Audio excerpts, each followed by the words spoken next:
committee to order for Monday evening, March 5th, 2018. Welcome, councilors, and welcome guests. Just before we do begin, just a couple of housekeeping matters that I'd just like to take up and do it now than later. First of all, I do want to take time to commend all those that were involved in the cleanup of the city of Brockton in the last 3 days after this horrific storm that we had and the hectic winds that caused a lot of damage, a lot of trees down, yards, property, businesses, a lot that transpired, during this past weekend. But kudos have to go out to the people that did work hard, and I want to start with the mayor's office and his staff, and as well as our emergency management people and Mr. Steve Hook and his staff, and of course our fire chief and fire department and the men and women that were involved, and our police chief and police department and personnel, men and women that were involved there as well. And of course to our DPW commissioner and all departments that work under him, every department, highway, sewer, water, utility, trash, etc., all involved in the cleanup.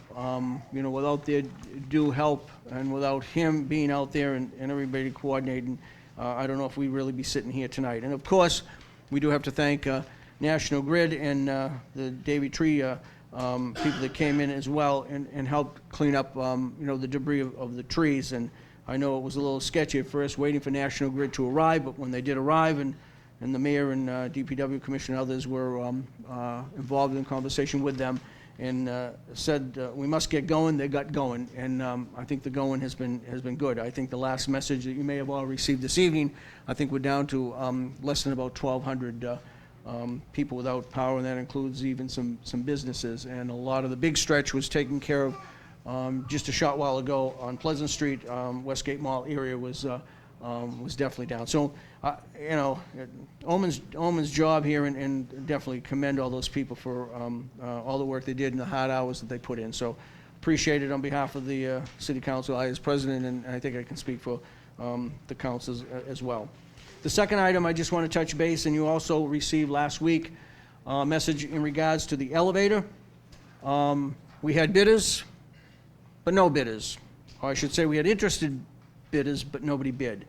And because of that, the commissioner and the procurement officer and the design people, Livermore and Edwards Associate, I believe it's from Waltham, and of course the mayor and attorney sat down on Friday and started to relook at the bid that had gone out, and anticipating putting out a new bid before this week is out. I am going to file a resolve to have for the next city council meeting, and that we will have those parties before us, which would be the, again, building commissioner, procurement officer, and the design people here, so that we can go over the bid with them, because we've got a little problem here, and we have to rectify it, and we have to rectify it as quickly as we possibly can. So hopefully they'll have more information on that for us. It's just a situation, unfortunately, talking to the building commissioner, it's as one bidder said, they're used to working from the top to the bottom. Here you have to work from the bottom up because of the type of building we have, historic, and the elevator is historic as well. So that is being worked on. Just to let you know, Councilor Monahan contacted me this evening, and he is working. He is still on duty. Gas company is still out there as well working, and Councilor Cruz indicated to me this afternoon that he wasn't feeling up to snuff. So just a few things to bring us up to snuff on. So I think at that point we are ready to begin. Madam Clerk, first item. Appointment of Reverend Michael Duran to Brockton, Mass. to the trustees of the War Memorial Building for a term of 3 years. Invited Reverend Michael Duran. And I just want to, Mr. Duran, you can come down, but I just want to correct something here so that the council knows there's a Scribner's error here that occurred. The clerk called me this evening, and he is filling the unexpired term of Laurie Monahan, who resigned from the War Memorial Building trustee. So he'll be filling out her term. So we'll make that correction, everything, so the paper will be correct after tonight's meeting, and the clerk has made the note. So. Good evening, Councilor. Do we have that letter of resignation just so we can accept it and put it on file? The clerk has it. He has it in the clerk's office. Okay. I don't have it in front of me, but yes. Okay, thank you. He has it, yes. Thank you. You're welcome. Good evening, how are you? I'm well, sir. Okay. Thank you. Floor is yours, sir. Welcome.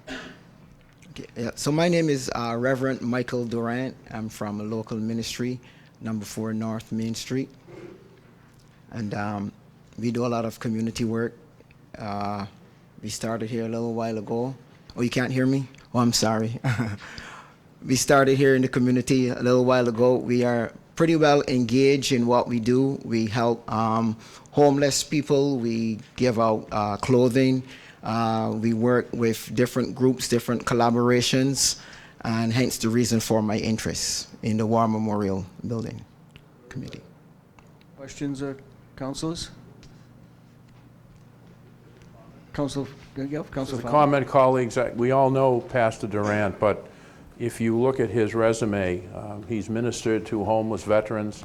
He has experience with technology, with reconciliation of medical claims. I think for a body that oversees that building and in honor of the veterans, it's there. I think he's going to be a great addition to the trustees. He knows what that building is about, and his resume speaks for itself. Thank you. Councilor Donacourt? Yes. Obviously, I do know Pastor Blunt. I do believe that I believe my mic is off. Just one second. There you go. Sorry about that one. Yes. From knowing you personally, I think that you're going to do a wonderful job, and I did take some time to to read your resume, and I was very impressed with some of the stuff that I seen in there. So I commend you the fact that you took the time not only to accept that appointment, but for coming down here tonight. So I look forward to see what you're gonna do, and I'm excited about all the knowledge that you have, and of course in a way that can actually benefit our veterans, and of course this wonderful building that we have in the city. Thank you, Mr. Chairman. Thank you. Motion's been made and seconded to recommend favorably back to the full city council. All in favor? Opposed? Goes back to the full city council. Favorable recommendation.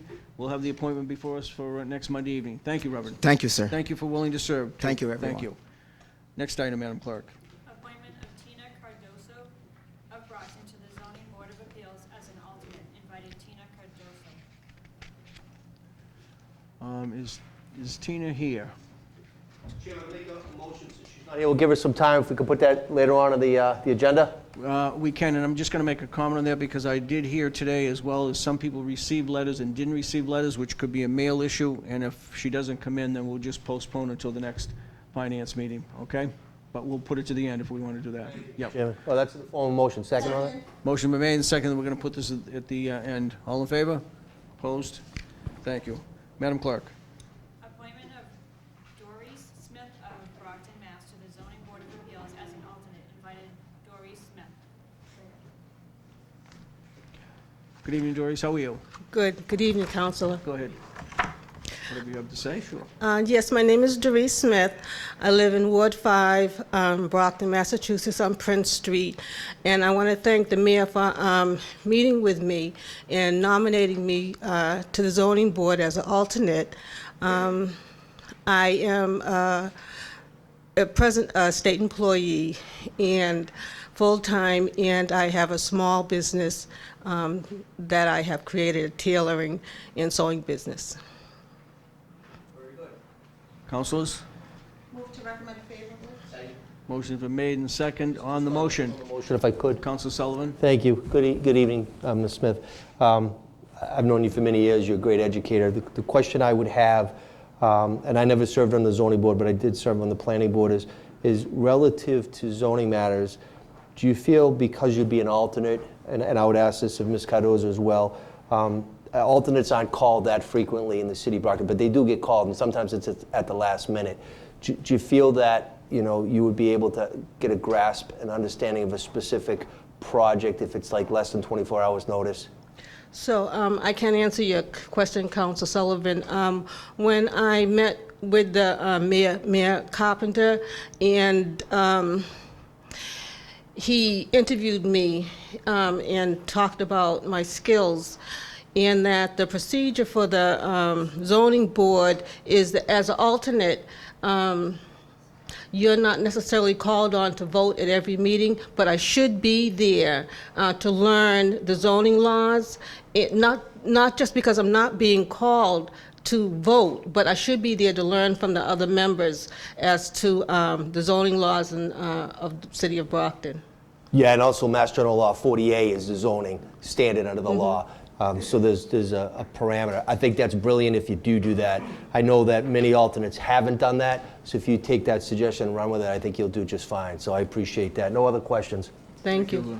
On the motion, Council Beauregard first, did you? I'm sorry, it was Councilor Nicastro. Councilor Castro. Good evening, Madam Smith. I just wanted to come and say what a terrific resume you have, and all of your education background, I think will serve you well. The zoning board I've sat on for 2 years. It's an interesting place. It's a bit complicated, and I'm sure you'll have no trouble learning all about how it works. Thank you so much, Councilor Castro. Any other councilors on the motion? I don't know. She keeps, Ann, what are we trying to do, Councilor? Councilor Fowle? There you go. Yeah. Okay. I'm going to ask a few questions, Ms. Smith, and I would hope that the mayor asked you the same questions. Have you attended any zoning board of appeals meetings? I have not. You have not. Have you spoken to the chairman of the zoning board? I've spoken to ex-members of the zoning board, and so I am to understand that there are, if you are a resident, if you want a variance of a residential property, that's $150 to apply to the zoning board for. Yeah, And if it's commercial property, it's $160. And you're, as an applicant, to have your property or your consideration considered, you have to provide the zoning board with 7 copies of certain documents before it can be put on the agenda. Okay, but in terms of the chairman of the zoning board, is it your representation you, at least at this point, have had no contact with? I have no contact. Do you know who it is? The chairperson? Yeah. No, I do know the assistant superintendent fire chief is on the zoning board. I know that Mr. Bernard is on the zoning board, and I have not spoken to either one of those individuals. How many members, how many regular members are There there are of the zoning 4 board? and 2 alternates. And in order to have a quorum, there has to be 4 members. Okay, but how many regular members are there, the full board? There's 4 regular members and 2 alternates. And the zoning board meets on the 2nd Tuesday of every month at 7 o'clock. And I'm going to ask you a hypothetical question, and I'm going to do so because this issue has come up in the past with some business people in the city.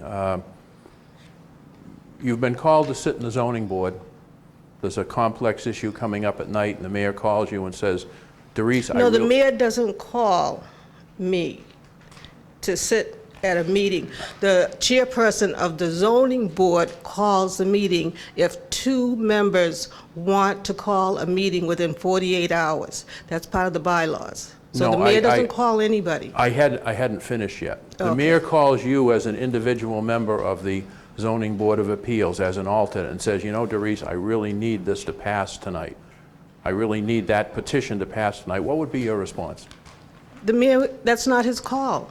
No member in the bylaws, no member of the zoning board can be approached by anybody. That's part of the bylaws. Okay, I guess my last question is, because you do have an exceptional resume. I mean, you really do, particularly in education, which is vitally important.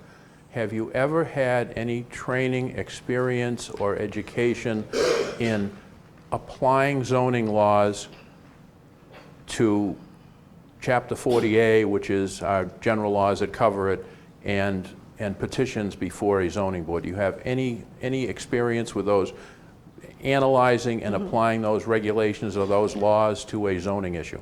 I have not. All right. Thank you, Mr. Chairman. Mr.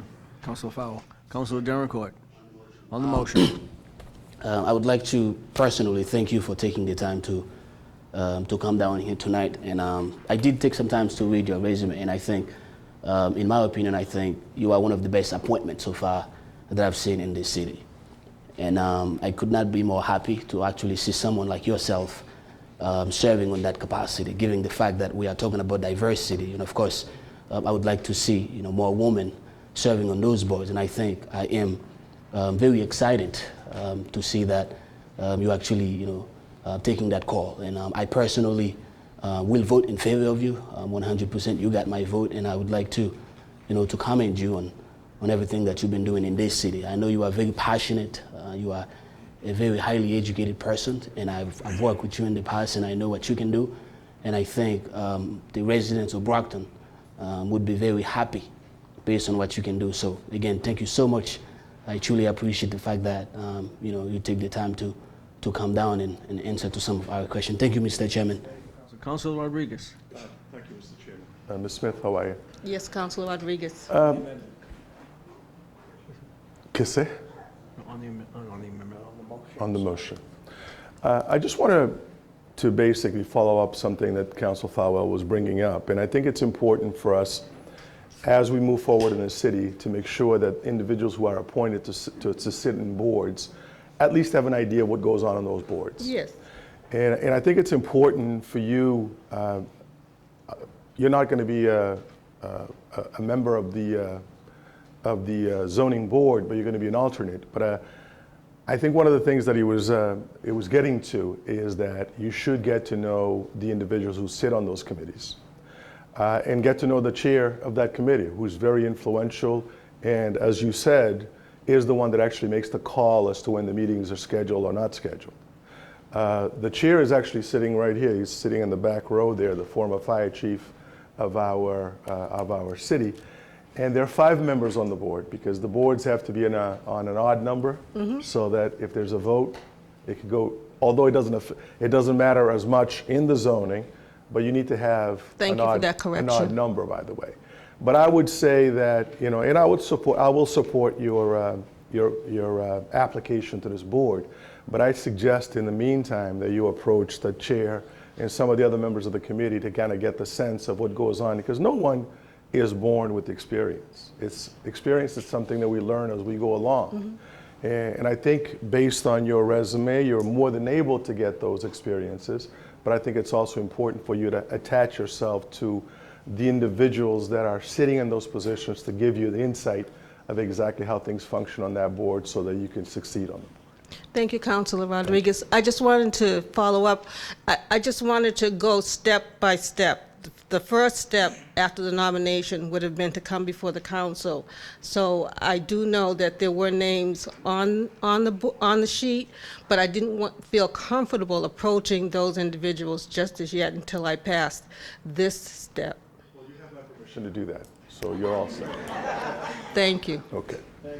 Motion is on the motion. Anyone else before Council Fowle? Council Beauregard. Go ahead. Thank you. No, hi, it's great to see. I'm just curious, did you ask to be on the board? Excuse me one second. Could you just stay up back for me, please? Yeah, because it interferes with what they're trying to do with the cable. I just appreciate that. Thank you. I'm sorry, did you ask to be on something? Excuse me, Councilor Farwell, Councilor Beauregard. I attended the Martin Luther King breakfast, and the Mayor Bill Carpenter spoke at the microphone and asked, did anybody from the city of Brockton, he asked how many people in the room were from Brockton. And he asked if anybody in the room would be willing to serve on the boards or the commissions from the microphone at the Martin Luther King breakfast.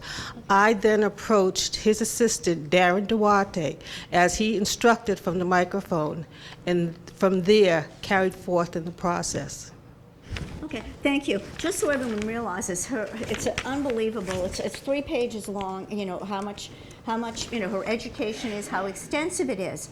I'm going to be honest with you. I'm bumming. I want you to be on the board of library trustees with your fabulous background here in education, especially special education, because that's so vital to many members of the community. But you're a tremendous asset. So thank you. Thank you. Question, follow-up, Council Fowle? The last comment, because in politics things can be so twisted. If Doris were nominated as Councilor Beauregard suggested for the library trustees, I would be 1,000% behind it. But when we take someone and we put them into a position where there is an entire body of law, there are Supreme Court cases, there are probably federal court cases on zoning, and we put them into that position, we've done a terrible disservice to them because we've set them up to fail. You wouldn't put me in the Department of Education to interpret special education rules and regulations, because even though I'm fairly well educated and I have degrees, I know nothing about it. And my concern is that we're taking a great person with a great background, and for some reason the mayor didn't wait and put her into a position where I think, A, she'd probably like it. With all due respect to Chief Galligan, staying until 11 or 11:30 at ZBA is not the highlight of your career. It troubles me because we shortchange her, we shortchange our residents who want the best possible people in a position, and for that reason I'm not voting against her, I'm voting against the fact that she just doesn't have that background. And as an alternate, I might add, colleagues, she really actually has to be more knowledgeable because she's not going to have that consistent exposure to what goes on at the ZBA or to the mechanisms and the different cases that come in. So I just want to make it very, very clear. No reflection on Ms. Smith. I think she would be a great asset to the city, and this will pass, but I really think we're doing her a disservice, and that's too bad. You should never set someone up to fail. It's just not what we're about as people, and it shouldn't be what we're about as a city council. And on-the-job training, I disagree with you. On-the-job training, you've got attorneys, you've got developers, you've got engineers, you've got all these people presenting information to you at the ZBA, and it can be overwhelming. And I just would like to see her in a position where I really think that she would be much more suited, and her educational background would support what she would do in another position other than zoning. So thank you for your patience, colleagues. Thank you, Council. Points well taken. Mr. Chairman, sorry, I know Doris had something to say. Councilor Azak, on the motion. On the motion, I would just like to say I attend many of the meetings, the zoning meetings, and I have to say you will be a great asset, Doris. You will learn.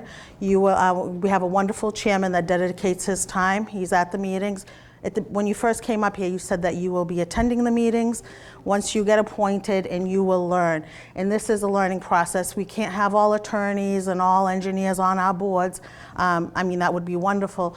But everybody brings something to the board. And as a woman on this board, you will be a great asset. And I know you will make the best decisions possible, knowing you and knowing your personality. So I think you will do wonderfully. And I don't believe we're setting her up to fail. So I apologize for that. Thank you, Doris. Thank you, Councilor Azak. Councilor Sullivan. Chairman, I'm going to make a humble suggestion, and I hope Mayor Carpenter will concur with me. I think that, and I am a lawyer, and I was on planning, I understand the parameters of a hardship, as Chief Galligan, who isn't a lawyer, understands it probably better than I do. But I think it would make sense for the mayor to have the individuals that get appointed sit down and have a training session, be it zoning board or planning board, with the city solicitor. It only makes sense for the mayor who's asking the council to appoint these people.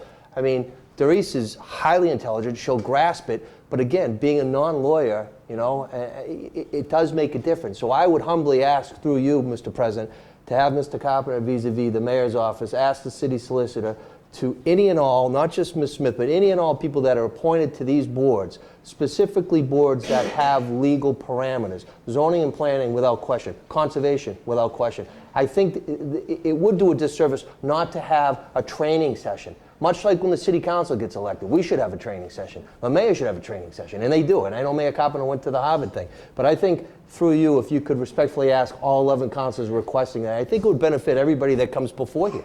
Because again, you can learn the process, but if you haven't had 3 years of training in law school and the bar, you are at a disadvantage. But if you're a highly intelligent, motivated person like Doris is, you're going to grasp it. But I only think it's the right thing to do, and if you could do that, Mr. Chairman, that's in the form of a motion as well. Motion was made and seconded on that issue that I will bring to his attention when I believe I'll be meeting with him tomorrow. So when I do, I will bring that to his attention. All in favor of that?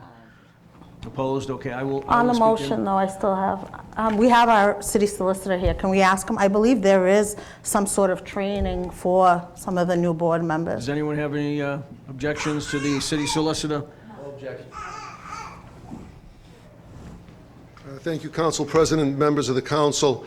I've listened to the comments, and I think there's a lot of validity to everything that was said here this evening. Having practiced before the zoning board for a number of years throughout my career, and having sat as chairman of the board for about 10 years, I can tell you, as Councilor Sullivan stated, it's a very complex area of law. Members of this board are dealing and confronted by knowledgeable attorneys, developers. There are big dollars at stake oftentimes, big issues at stake in development. So some time ago, Chairman Galligan had asked me to present a seminar tutorial for all new members of the board as well as current members of the board. That was backed up about a month ago by Mayor Carpenter when he was examining various people for this particular board, and I mentioned to him, I think it's probably the most important board that sits in the city. So once the members are chosen to sit on this board, the law department will be conducting actually a couple of seminars on the basic issues between variances, special permits, and all related issues. In addition, the law department continuously sends memos to members of the boards. We analyze the cases that are coming up before the boards each week or each month, in order to determine if there are unusual issues of law that they should be aware of. Unfortunately, sometimes board members don't have the history of a particular parcel of property in front of them, and they're only hearing what the applicants are presenting. It's unfair to the board, unfair to the city, unfair to sometimes the neighbors. So we're trying to squeeze a lot of that in, and we will have at least 2 seminars and tutorials for board members, the Zoning Board of Appeals. So that suggestion has already been staked out, and hopefully it will be successful. Does it also, Phil, does it also go to planning and Concom as well? Because if it gets rejected at ZBA, it's going to planning to get the other bite of the apple. I agree. So. I've discussed prior to this time with the chairperson of the planning board about 2 years ago, which was 2 years too long ago, we presented before the Conservation Commission. I think it should be at least biannually, once every 6 months, because as you know, the laws can change every day in zoning. It's very complex, and new members who aren't familiar with the laws sometimes think variance is what they call the good guy variance. Well, if he's a good guy, I guess he can have it, and if he's a bad guy, it doesn't work that way. We will try to dispel incorrect the way variances or any relief being sought by an applicant is granted or denied. Thank you. Okay. Thank you. Thank you, Attorney, and I'm going to follow up on that tomorrow when I meet with the mayor. And also, Attorney, I want you to keep the council in the loop as well.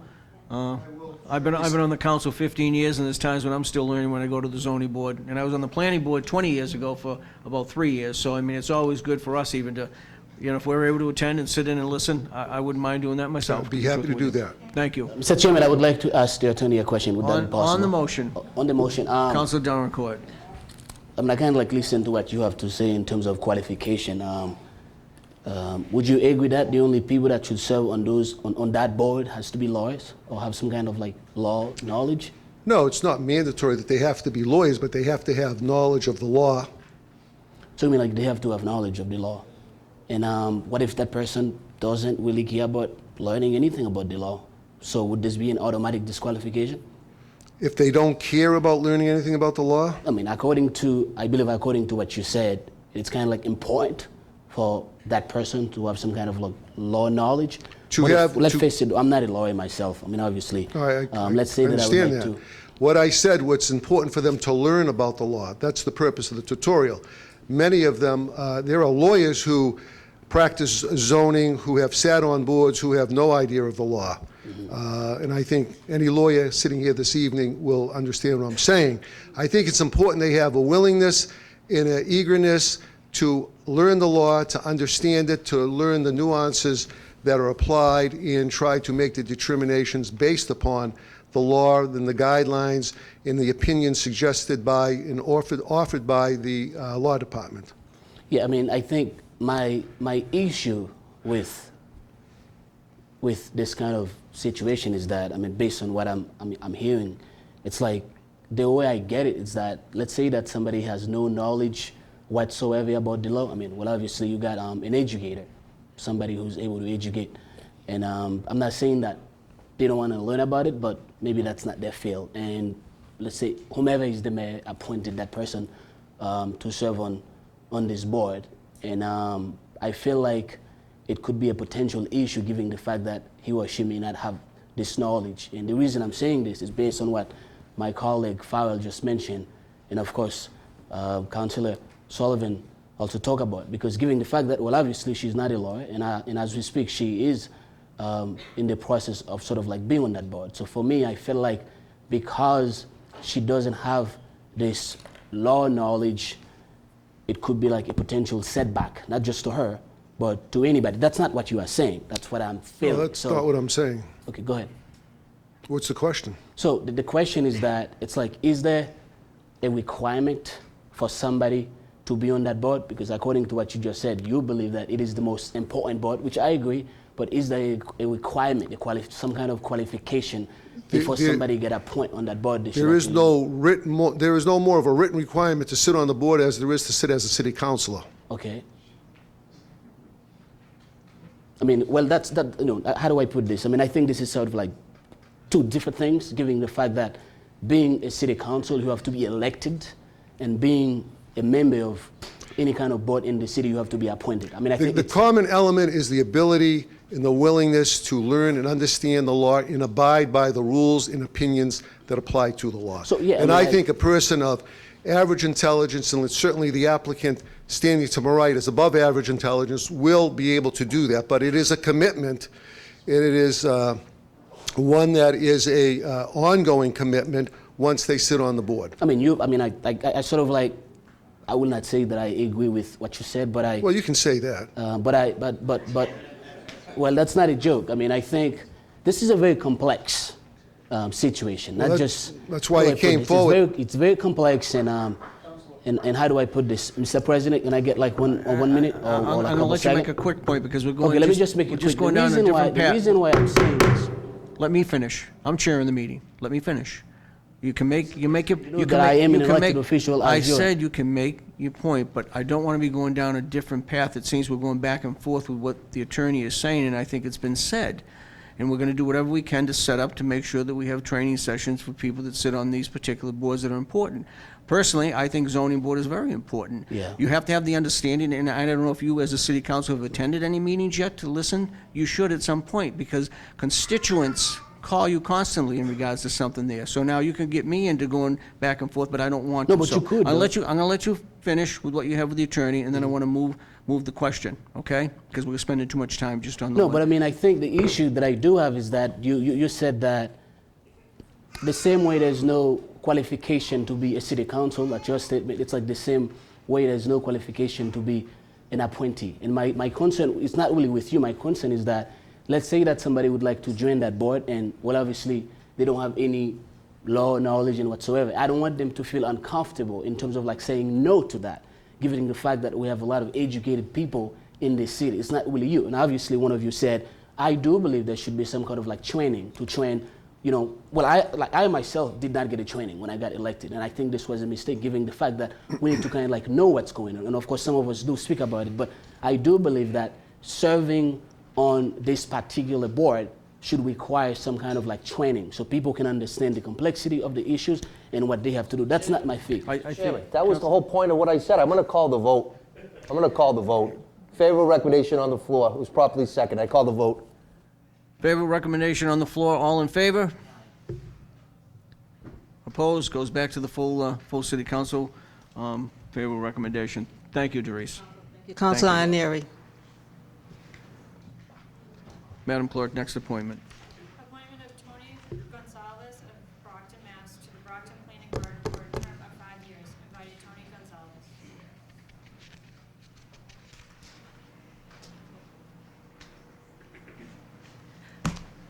Good evening, everyone. Thank you for your time and consideration this evening. I'm Tony Gonzalez.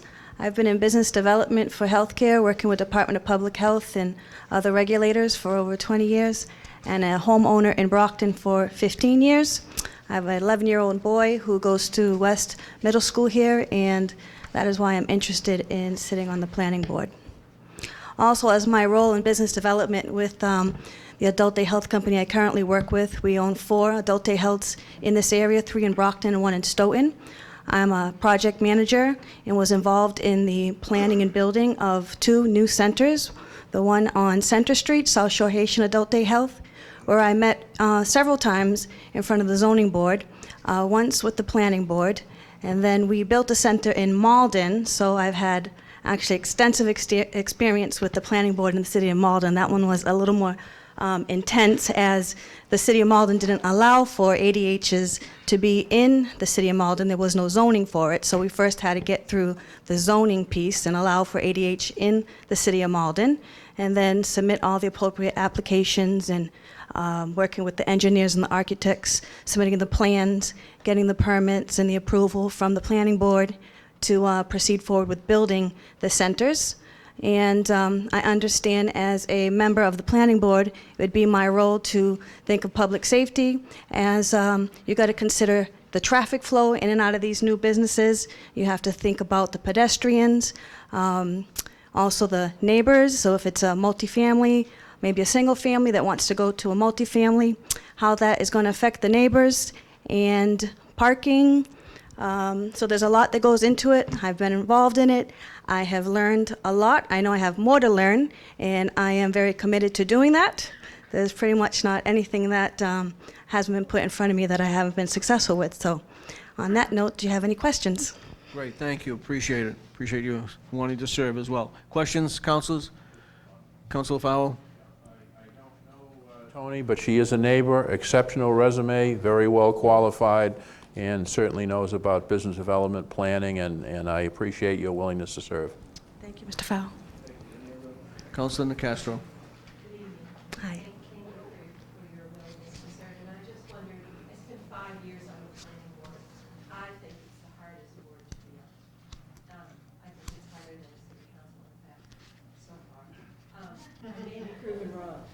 But I just was wondering, why do you want to be on the planning board? What is your familiarity with the planning board in Brockton?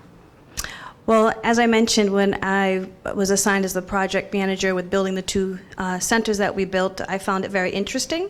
And I'm always one that likes to learn more and new things. It was my first experience being a project manager with building these 2 physical plants. Very interesting. I learned a lot, and I want to learn more. And have you attended Brockton Planning Board meetings? Not the Brockton Planning Board, several zoning board meetings, but not the Brockton one. And I would have probably spent more time doing that, but I did not get the notice in the mail, as someone mentioned, until Saturday. I got a phone call from Nick on Friday that I would be here today, Friday night being no power. Didn't have power till yesterday, so I didn't have much time to plan for this, but I would have done more research and maybe watch some of the, I know the planning boards are broadcasted on the local channel, so maybe a YouTube video.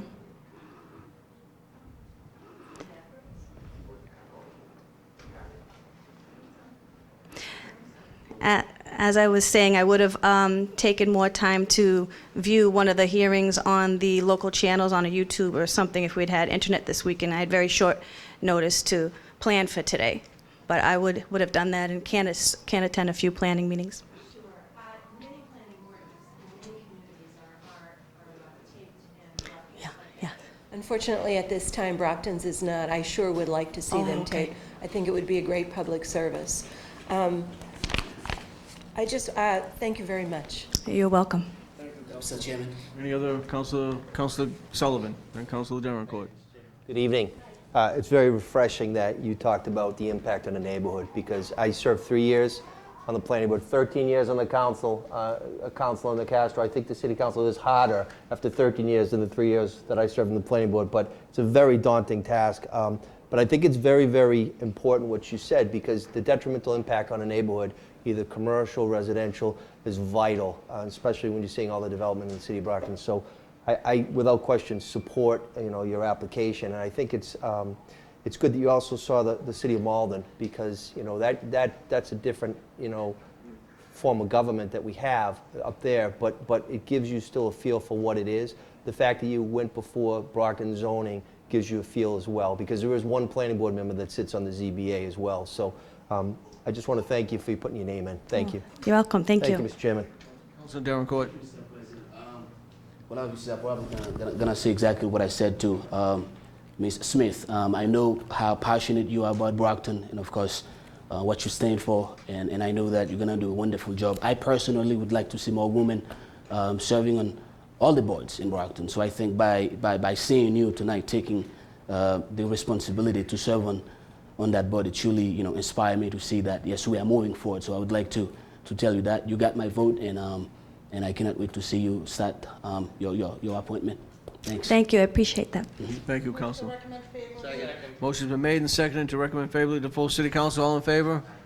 Opposed? Goes back to the full city council. Thank you. We'll be hearing the appointment will be next Monday evening. Thank you. Thank you. Madam Clerk, next item. Appointment of Carla Toussaint of Brockton, Mass. to the Brockton Cultural Council. Invited Carla Toussaint.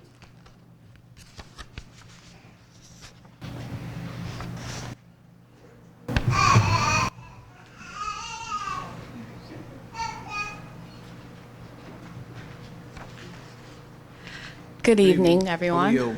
Thank you so much for having me. Go ahead. My name is Carla Toussaint. I was originally from Haiti, but I was raised in Brockton. I spent most of my entire schooling in the Brockton public system.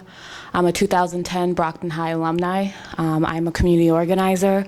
I work on initiatives that help communities like ourselves, from Fight for 15, getting the lowest paid worker more funding in their household to paid family medical leave, just to get benefits for workers who are undergoing extreme situations, from serious injuries or having a newborn, like myself, as you guys can see. So I'm really passionate about just the environment that we create for the communities that we live in, especially of a community that's very diverse, like the city of Brockton.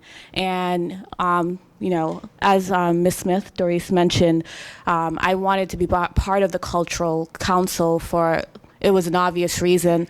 I was raised in Brockton. I know so much about the people from my door-to-door knocking in low-income and public housing.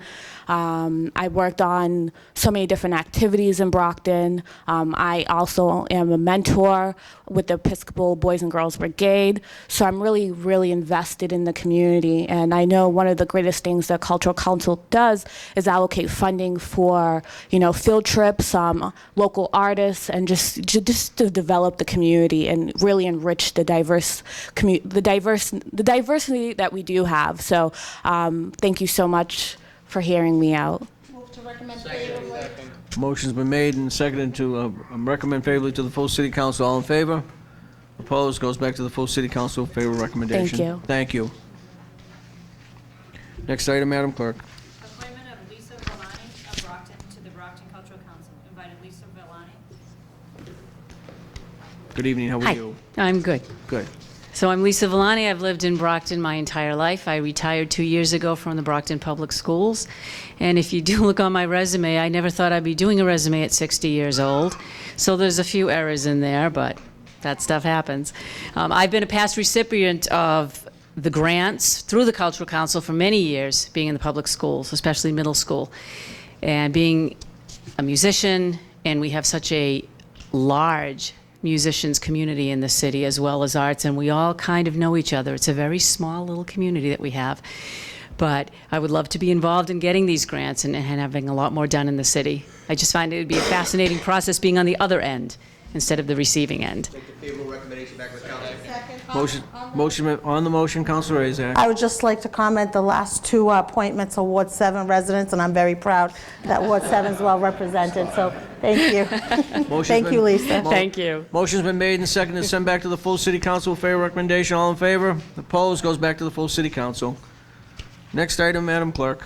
Appointment of Bianca Gay of Brockton to the Brockton Conservation Commission for a 3-year term. Invited Bianca Gay. Ms. Bianca. Chairman, I'm going to make a motion like I did for Ms. Cardoso. If we could hold this until the end?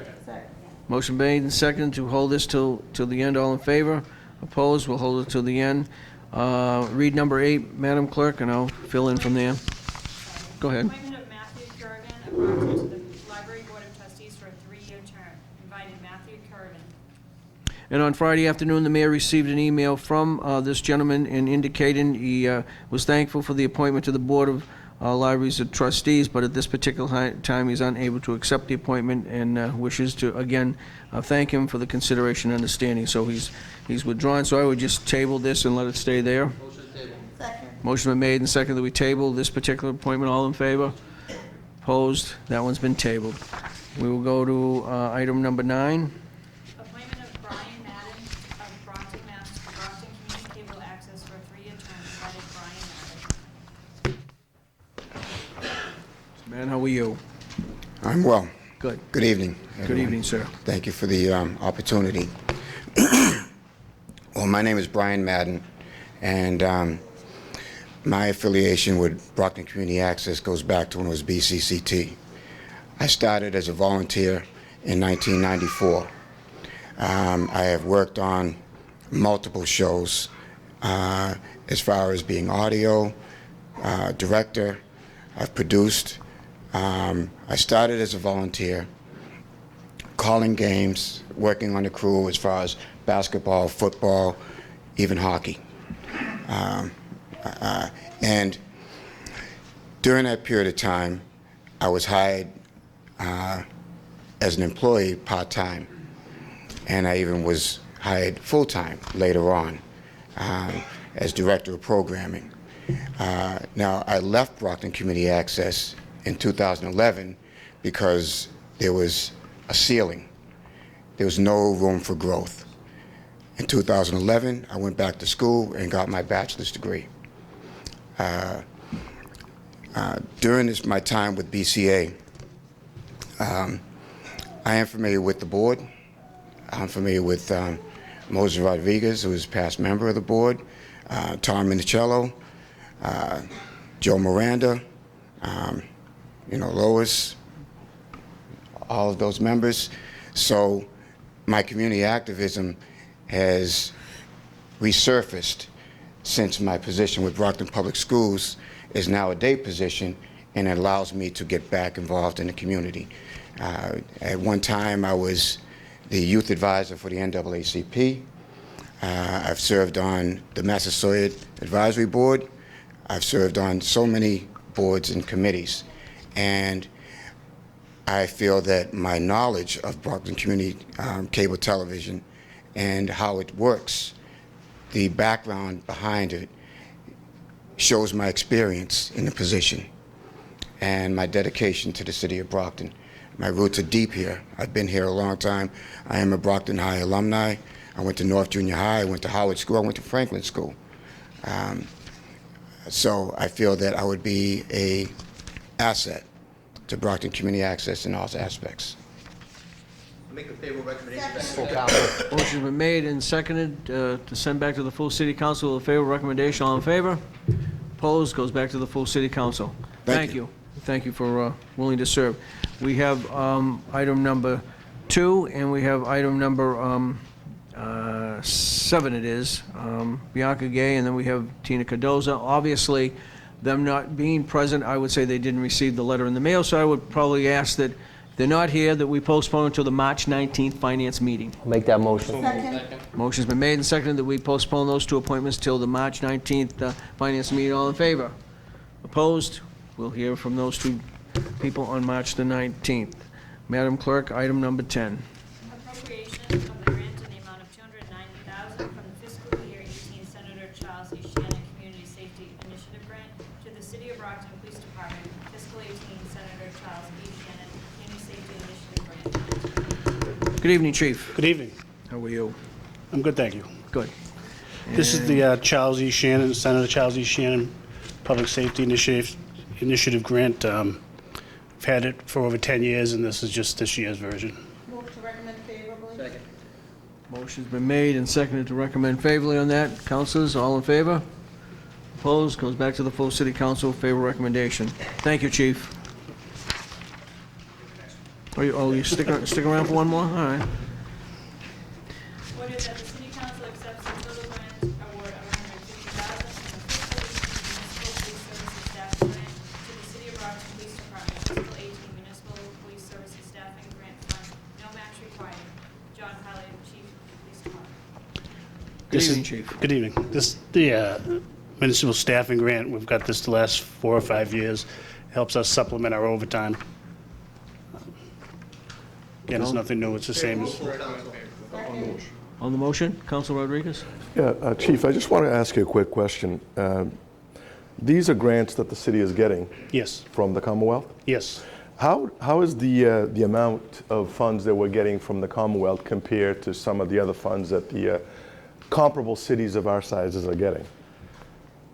I'm not sure what the other cities got for this one. I do know in Brockton, last year the police department got $100,000, the fire department got $150,000. This year the police got the $150,000 and the fire got the $100,000.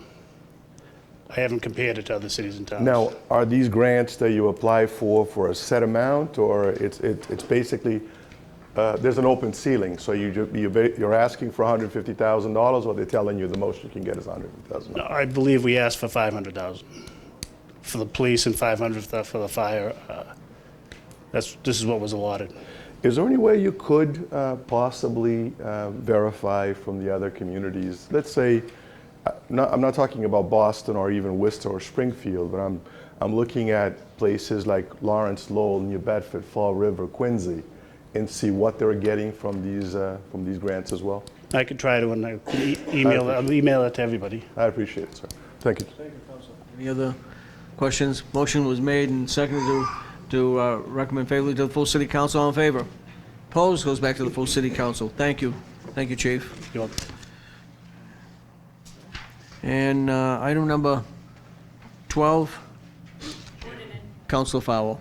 If we could waive reading, I'm going to move to postpone this to the first FinCom meeting in April.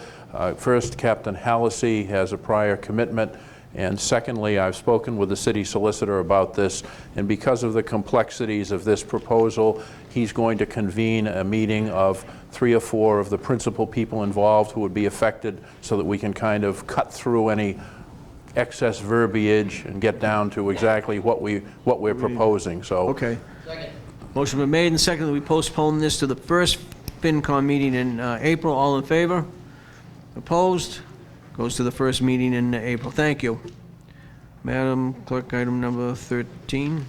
Order that the city council accepts the total grant award of $40,000 from the Massachusetts Department of Environmental Protection 2018 Water Infrastructure Assessment and Planning Grant to the City of Brockton Department of Public Works 2018 Water Infrastructure Assessment and Planning Grant Fund. The city will contribute $4,000 of in-kind services as a requirement of this grant. Invited Larry Rowley, Commissioner, Department of Public Works. Good evening, Commissioner. Good evening. How are you? Oh, I'm just wonderful. Tired, I'm sure. I am. Councilors, this was a grant that we applied for with DEP and received it. It's to do the assessment of our water infrastructure, I should say. Questions? Motion to recommend favorably. Second. Motion's been on the motion. Councilor Nicastro. Golly, long day, huh? It has been. I'm just wondering, why were we found in non-compliance in 2016? Excuse me? Why were we found in non-compliance? This grant addresses are being found in non-compliance in 2016. Why was that, basically? In the water infrastructure? This is for water infrastructure. Yeah, and it says that it addresses are being found non-compliant in 2016. This was just a grant that we applied for, Councilor. Okay. I don't know what it had with compliance or non-compliance. We did have a consent order against us that's just been released, but we did all that work on Torrey Street. Right. So maybe that's what they're referencing. Okay. Okay. Thank you. You're welcome. Any other questions? Motion's been made and seconded to send back to the full city council. All in favor? Opposed? Goes back to the full city council. Thank you. Councilor I would like to Azak. take number Madam 16 out Azak. of order. Yes. Motion's been made and seconded to take, what item we taking out of order? Number 16, first of all, it has Commissioner Rowley's, one of the invited guests, and we have guests that are from out of state that are Okay. here, so if we could take it out of Motion's been made order. and seconded to take item 16 out of order. All in favor? Opposed? Take that out of order. Good evening, sir. Again. So, councilors, I think we're all aware that our new... Oh, it has to be read. I'm sorry. You didn't read it? Okay, you read it. Resolved to Please. have an educational and informational session on the new curbside trash recycling program coming to Brockton. Invited Larry Rowley, Commissioner, Department of Public Works, Patrick Sullivan, Contract Administrative Refuge, Terry Brady, Republic Services, and Colleen Riley, Rehag Pacific. So, Okay. Mr. Chairman, this is my resolve. It's totally informational, and I know that Commissioner Rowley's here with Patrick Sullivan and the representatives from Republic Services to tell us a little bit about the new program. I know they have a PowerPoint. They've distributed some information to my colleagues, and this is an exciting time for the city. So, Commissioner? Yes, it is. After this last storm we had with these little recycle bins flying down the street like missiles, Friday's route was an awful mess with the wind we had. So, like Councilor Azak said, this is an informational meeting that we are going to start our new program April 1st. Every homeowner is going to receive 2 barrels, one recycle and one for solid waste. They're going to be black in color. Recycle is going to be black with a red lid on it. And I don't have to say too much more. I'm going to have Terry Grady. He's a representative from Republic Services, and Colleen is, what's the container company? Very specific. Yeah, very specific. And any questions, we're going to do a little slideshow, and any questions we'll answer after that. Thank you. Terry? Very good. Thank you, Council. It's a pleasure to be here tonight. I've worked with the city since for the last 18 years on the solid waste program, when they first initiated the current program. So it's real exciting to be up here now and to be rolling out the new automated program that will be beginning here on April 2nd. Is there a way to Terry, why don't you do the slideshow? You want me to? Okay. Okay, what we're presenting is an enhanced service delivery. It's an upgrade of service to all the residents. And what we'll be providing, it's be a fixed lid, wheeled carts. They not only provide a uniform appearance on collection day, they also reduce the blowing trash, odors, annual scavenging, and health concerns, as the Commissioner pointed out on Friday's storms. These containers will eliminate all those type of issues. There's no mismatched containers or other unsightly setouts. Everyone will have the same uniform container for both trash and for recycling. And the residents, at the end of the day, have saved the hassles and expense of providing their own containers. These containers come with a 100% 10-year warranty, so any containers that get damaged or are in need of repair are all covered for the next 10 years. In explaining the program, every resident will be given a 35-gallon trash cart. There'll be weekly collection with overflow bags, as there is now. The big change in the program will be the 96-gallon single-stream recycling cart. This cart will go and be picked up every other week. Right now, the residents are picked up weekly with the smaller bins. A 95-gallon cart provides more than ample space for any resident to handle all the recycling on a bi-weekly basis. As there is now, each resident will be allowed one bulk item per week. White goods, CRTs, which are television screens and computer monitors, they'll be collected weekly by appointment. And as we have now, there'll be a yard waste program, which will be weekly during the heavy seasons, bi-weekly during the summer, with 2 weeks of Christmas tree collection. As you can see here, that's the actual cart. That's taken at the plant where they're being manufactured in Erie, Pennsylvania. They'll start rolling into the DPW tomorrow morning. They're on their way there now. This next cart is the recycling 95-gallon cart. This is the city of Brookline. They chose the same colors. The only difference you'll have in Brockton is that those will have a maroon cover on them to make them distinct from the trash carts. And they'll also have directions on the lid on how to properly recycle also. You know, the biggest problem that we face today, and especially recently in the industry, is contamination and recycling. Working very hard, me and Pat have worked together for 18 years in providing education to the residents of the city of Brockton. The number one contaminant that we still get to this day are plastic bags, and that there is an actual picture of the sorting equipment at a MRF, or materials recycling facility, just tangled up with plastic. So we'll be working diligently to train the residents of Brockton on how to properly recycle so we don't have these type of issues. Again, like the covers of the carts, each resident will be provided with an educational brochure also showing what the unacceptable items are on recycling. And again, the number one item, and we put it at the forefront all the time, is no plastic bags or bag recycling. Everything else basically speaks for itself. People in Brockton now do a good job of recycling, and in Massachusetts in general. And we're just working with all our communities to make it even better. So of course we have a timetable. As I said, the first arrival of carts will be at the DPW starting tomorrow.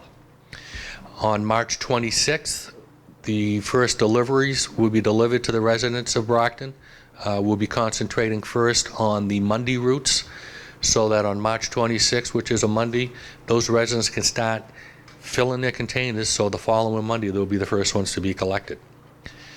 The completion of all deliveries will take approximately 3 weeks. And by April 13th, every resident will have their 35-gallon cart for trash and their 95-gallon cart for recycling.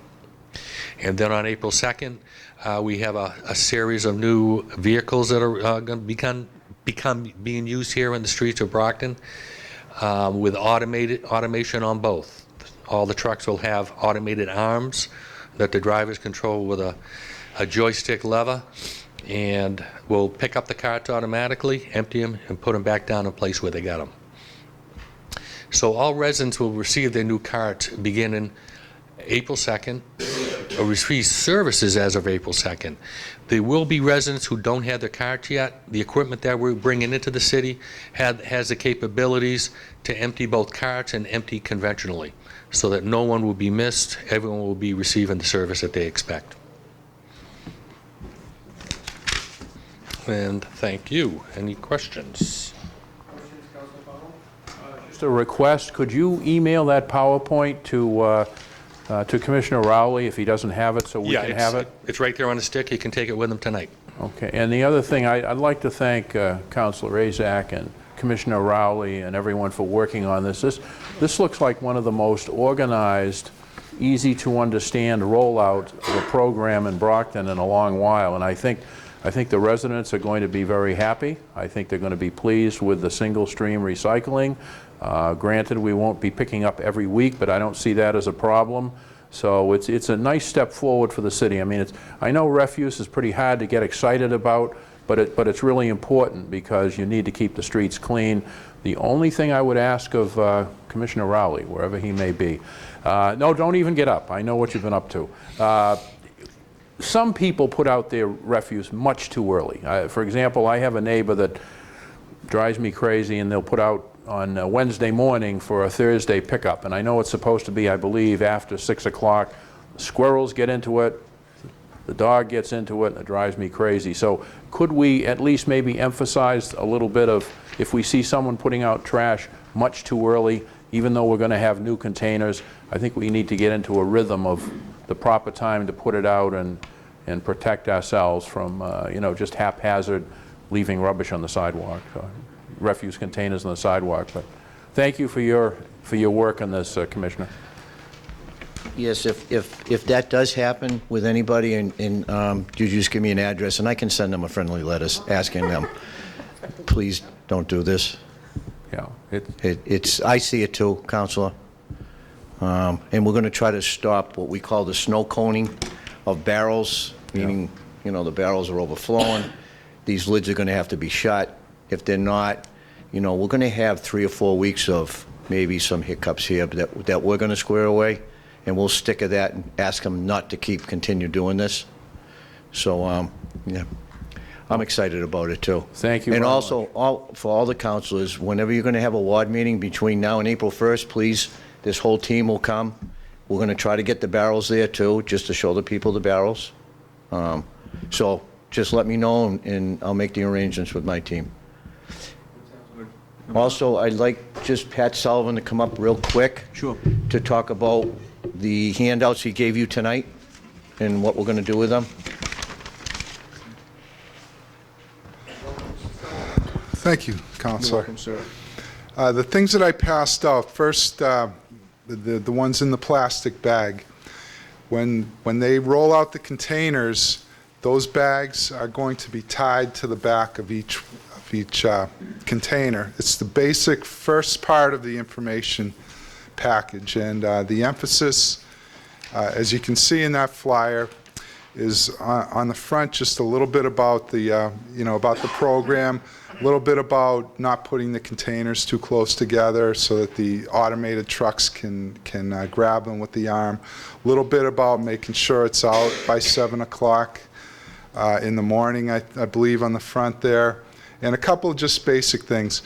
On the back is the calendar. The calendar is now an A and a B week.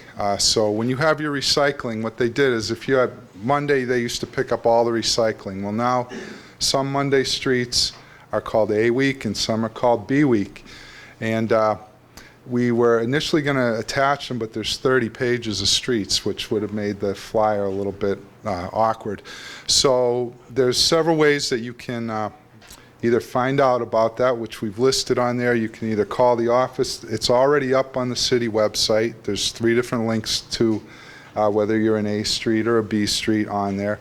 There's also an app, a smartphone app, Recycle Coach, which anyone who has access to it, it's a very robust program, and we're going to have a lot of information on there. But you won't even, all you do is put your street in, and that will automatically set you up on your calendar. You don't even have to do anything other than get the app and put your street name in. That will have it. And also, we're going to be marking as many of the containers as we can with an A or a B stamp, so that people really won't have to search. I know there's a lot of containers, and we'll do the best we can to mark those. Also, we're going to be having some labels with A's and B's, so like if we went to your meetings, your council meetings, and someone says, I'm from such and such a street, I can just give them a letter A and say, stick this on your container and you're in A week, and just go by that. So we're trying to make it as easy as possible to know when you should put your recycling out. We also put in the card in there, of course, with the #1 message, like Terry said, is to not throw plastic bags in there. Those pictures that you saw, that was the gears. About once an hour, they have to go and cut all those bags off, shut down the whole line. So that backs things up. It raises, it's a concern. So we have that. And then on the front, we have the link to the Recycle Coach app, which again, we recommend everyone goes to. The other paper that I gave you that's going to be on the lid. It's not a sticker. It's actually right into the lid. So it's going to last as long as the container lid does, which is the instructions of what should and should not go into the recycle container. So that's in there too. And basically that's just the start. We're also going to be sending a flyer out to every household in Brockton in April, which will have a longer calendar than that and some more information. We're trying to get everything at least in 4 languages, with this English, French, Portuguese, and Spanish. The Recycle Coach app, we actually have 13 languages on it because it's a lot easier when you go electronic to just hit any language you can think of. So we're trying to get the word out in different languages as well. I don't know if anyone had any initial questions. Question, Councilor Azak, did you have a? I want to thank Pat for all his work on this with the DPW Commissioner, and Terry has been wonderful. I know all the meetings I went to. You guys have done an amazing job, and I really look forward to this. I know I was even, in the beginning, it sounds confusing, the different weeks, but the surrounding towns and cities are all kind of on the same program, so everybody will get used to it. I'm sure, like you said, the first few weeks will be difficult, a little off, but I think everybody will get used to it, and with all the technology that's available now, it'll be easy. It won't be as confusing as it seems of what week, who puts what out on what week for the recycling. So I just look forward to this. Thank you, and I'll let my colleagues. Thank you, Councilor. Councilor Rodriguez. Thank you, Mr. Chairman. Mr. Sullivan, how are you? Good. How are you, Councilor? A while ago, we had, and I remember with the commissioner, we had discussed the definition of what's recyclable. And one of the things that we had talked about was pizza boxes. Correct. And I think we had said that those were not part of the recyclable. That is true. It's still not recyclable? It's still not recyclable. That's because of the grease ruins the cardboard. If they go to recycle that grease would carry through to the new product and contaminate much more than the box itself. And everything around it we get contaminated. Because when I'm looking at this thing that you're actually going to put on the cover of the bin, it does look like a pizza box. A brown pizza box. You see? Oh, let me see that. So that might be a little on the confusing side in terms of, it looks like a pizza box, it sounds like a pizza box, and it looks like a pizza box. You see it? Yeah. You're right. So, and believe it or not, a lot of us, you can tell we order a lot of pizza. So there's going to be a lot of those issues. Yeah, that was a stock clip art type photo, but you're right. It does look like a pizza box. But we just want to make sure that we're clear to the residents that pizza boxes are should not go into this 96-gallon container. Right, they're a contaminant. They should go into a regular trash. They should go into a regular trash can. Okay. Yes, absolutely, because they are a contaminant. They're not a contaminant like the plastic bags that gum up the works, because they can be picked off the line pretty easily, but nonetheless, yeah, we'd like to keep those out of the recycle container. Also, could we possibly borrow a couple of these things for demo? Yes. I can just think of, for instance, some of the churches that we have in the community, that it would make sense just to perhaps display them at the entrance of the churches, so that people actually kind of get to see what they're going to get ahead of time.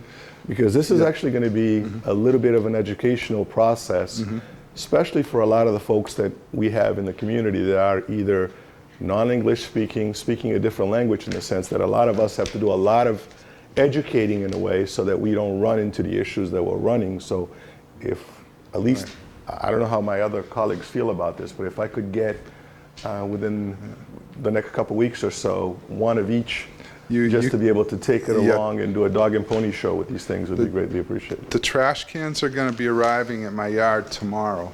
It's the first shipment. And Colleen was here, I believe, aren't the 20th? So the 20th, the recycling carts will be in, but what we are going to do, because we're not manufacturing them until right before we ship them, I'm going to actually get lids out, and I think we're going to try to get a few carts that we can give as demos. Yeah, that would be great. If we So we'll have the lid with that on it, the maroon lid.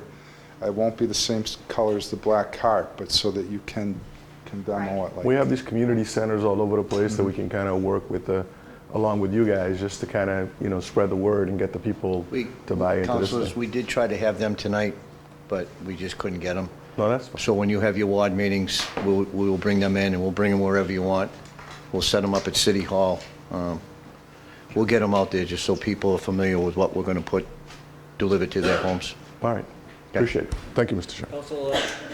I'll be quick, I promise. I did want to thank everyone for coming out, for all the work done on this. I know I'm looking forward to it. My parents, who sometimes will not have to drag those bins down or bring them up, they're excited for it. To build off of Councilor Rodriguez's suggestion, I know a lot of parents pick their kids up from schools, so I would want to add the suggestion that maybe we could leave a pair right, near the dismissal area for the schools or something with, some kind of statement or some kind of notice that this will be what your bins will look like, or some kind of, little And we are, notification. I'm sorry, Council. No, that's it. We are going to try, Pat is going to try to get into some of the schools and talk about the recycle program, and we will bring in the carts. And these carts also have wheels on them. I don't know if that was mentioned. Yep. So we're doing that. We have a couple dates with the Council on Aging. We're going to bring the carts in there also to show them. So we're going to have a busy month. But it's, and I like to, councilors, I like to thank Councilor Azak for sitting through all our frustrations with us doing this. But it's a big program, and we'll have a few hiccups, but please tell your constituents to be a little patient, and it'll all work out. And I think it's going to work out for the best of the city to clean it all up with this trash flying all over the place. Well, Thank you. Council, on the motion, Councilor Beauregard? Thank you. Just 3 quick questions. The bins we currently have, are you guys going to be collecting those? No. So we get to keep them forever No, and ever? you can keep those. No, I mean, okay. everybody else keeps them for storage, whatever, so. Okay, that was 1. 2, the other situation with, did I understand that after a certain point, there'll be a cost if they pick up a couch, or you had mentioned, I believe, Yes, something like that? we And are what allowed happens- one bulky item. Yes. But if we have to pick a mat, I'll let Pat talk about this. He's a little Okay, bit thank you. better than I am. Okay. Real quick, there's going to be a charge on some items that are being charged all around the communities yes, around us that are yes. ending up in Brockton. And those 3 items are mattress box spring, couch over 5 feet long, and CRTs, which are TV sets, that type of thing.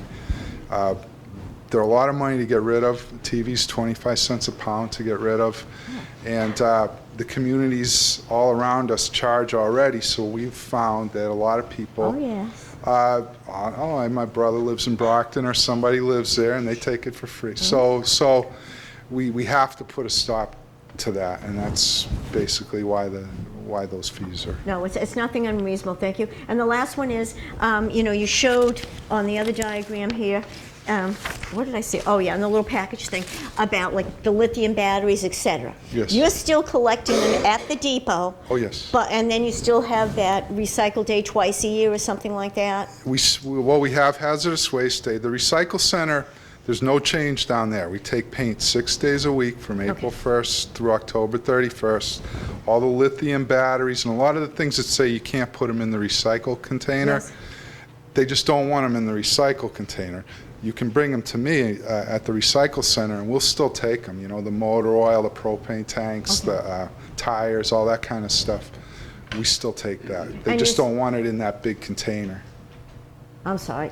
The curbside, they don't want you to throw it in the big new container you're going to get, but there are other ways to get rid of it for free, for no charge. Or And very you're little. there 8:30 to 3? 8:30 to 3, Monday through Saturday. Okay, thank you. Thank you very much. Thank you, Mr. Chair. Just on the motion, Pat, just a couple of questions, and I'm sure you can answer them from there. We're still working with the same contractor, am I correct? We are. We had Republic Services. We did rebid, and they won. Okay. Won the new bid. And they did, okay. And fee structure has not changed at all for trash fee? No, it's still $70 a quarter per unit. Great, okay.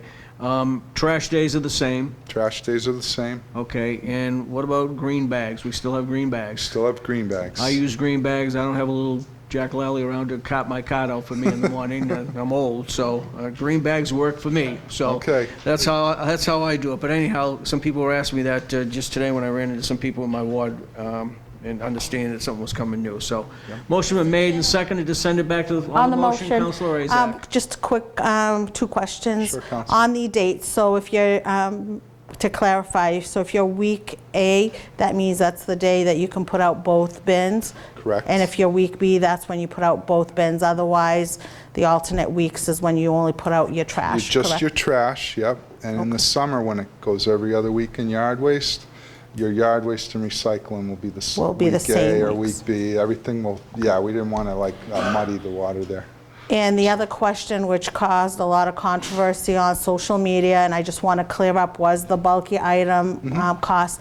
that first of all would hopefully eliminate a lot of illegal dumping in Brockton, people bringing things and putting them where they shouldn't. Yes. But I remember you mentioning the fees that are being charged, that will be charged on these items, are fees that the city pays anyways. As a state law, the city cannot make money on these fees. I just want that correct. Want that clarified, because a lot of people, there was a lot of misconception about what we would be collecting as for these items. If you called, say, I'll say a local place and wanted to get rid of a mattress, they're going to want $50 or $60. A TV, again, 25 cents a pound, so like a 200-pound Sony 36-inch, there's $50. So we're not even close to how much it costs us. Okay. Very good. I just wanted to clarify, because some people, there were comments about the city just charging for these, and it's really what we pay to get rid of them. So just wanted to clarify. It's a lot of it's self-defense. Very good. Thank you. And thank you, Counselor, for all the help. Since I'm day one, excited you've about been here this. I don't know. I can get excited about trash. I hope our streets will be cleaner. No more trash blowing around. So this program, really, I've been looking forward to it for many years. So I can't wait. Thank you. It's been made and seconded. All in favor? Opposed? Goes back to the full City Council. Favorable recommendation. Thank you, Pat. Thank you, DPW Commissioner, and other parties involved. Thank you very much for being here this evening. Madam Clerk, next item.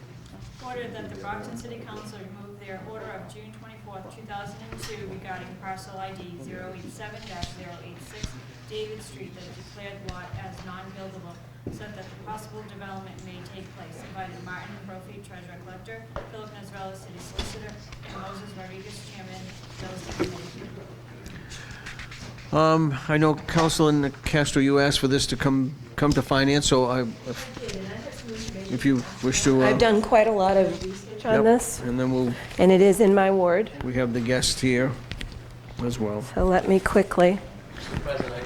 Make note relative to the letter from the Solicitor's Office dated February 27, 2018.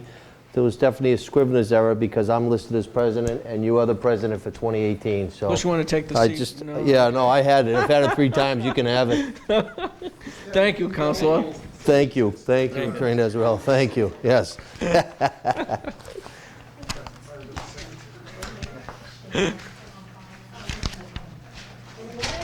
Out is a copy of the order from 2002 showing the restriction being placed by the City Council on this property, that it be non-buildable and used for green space, parking use, and accessory structure, and then it was amended to say accessory structures shall not include any living space.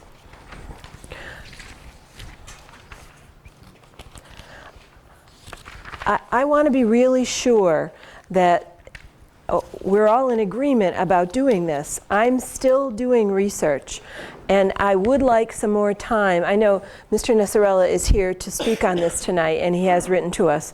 I would like some more time to get a determination from the building department as to whether this is buildable, which I don't think has been obtained by anyone. I'm sure, I don't think that it has either. Yeah. Councilor Rodriguez, anything you want? Yeah. Should I go? Yeah, go ahead. Yep. Thank you, Mr. Chairman. Frankly, Mr. Chairman, I am so disappointed in this body like you wouldn't believe. We are a city council composed of members, and within those members, we have committees that work alongside the council itself to look into whether or not the work of the council is being done and done properly.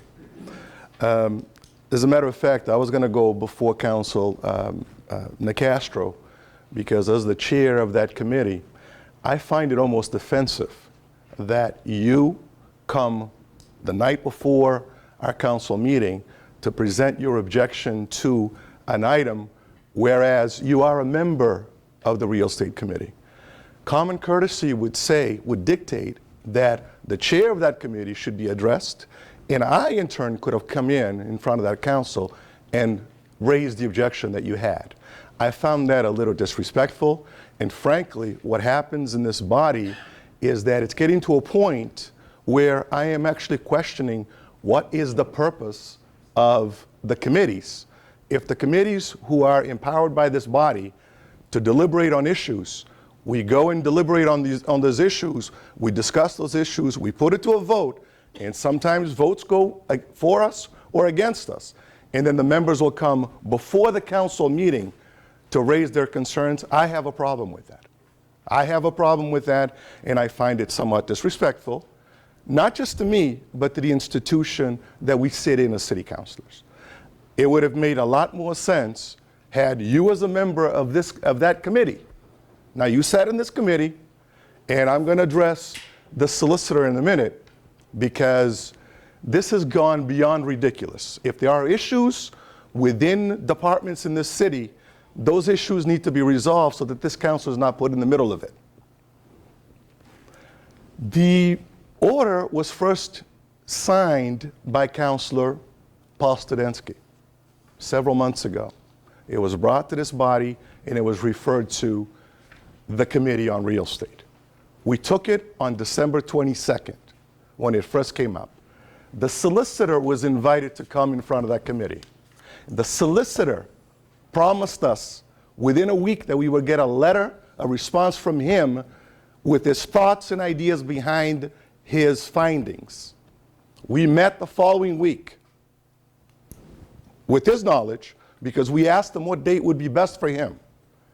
He basically not only not showed up, but we didn't get a single letter or a single wink leak from him. I wish I didn't have this cold so I can express my disappointment in this whole process. We didn't hear. We voted on that issue, and it passed 4-1. The only councilor that voted against it were Councilor Beauregard. Okay?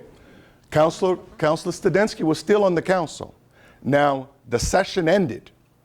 Now, we're going to come back in this thing here, and I'm going to address the solicitor on this, because I, too, received a letter from him the night before our last council meeting.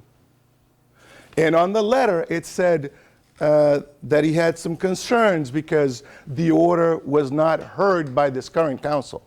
Well, with all due respect to all of us, I actually have a copy of the notes that I scribbled the night of the meeting of January 22nd.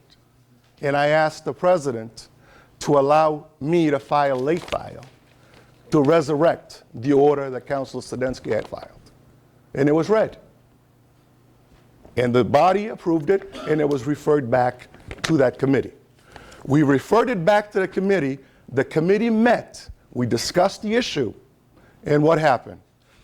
The solicitor was nowhere to be found. Absolutely nowhere to be found. Again, it was put to a vote with the members that were present. And the members voted for it. Now, let me be clear about this. I don't have a dog in this fight. I couldn't care less who gets the property, because that was not the purpose of this. The purpose of this whole thing was to correct a wrong that was done back in 2002. And I will go to my grave believing that this was done as a favor to some council members, and we owe it to the taxpayers in this community to fix what was done that was totally wrong. It's clear that we have a rule that says properties above 5,000 square feet are not subject to the abutters program. This property is larger than 5,000 square feet. It was given to a neighbor for $2,000 as a favor to a neighbor.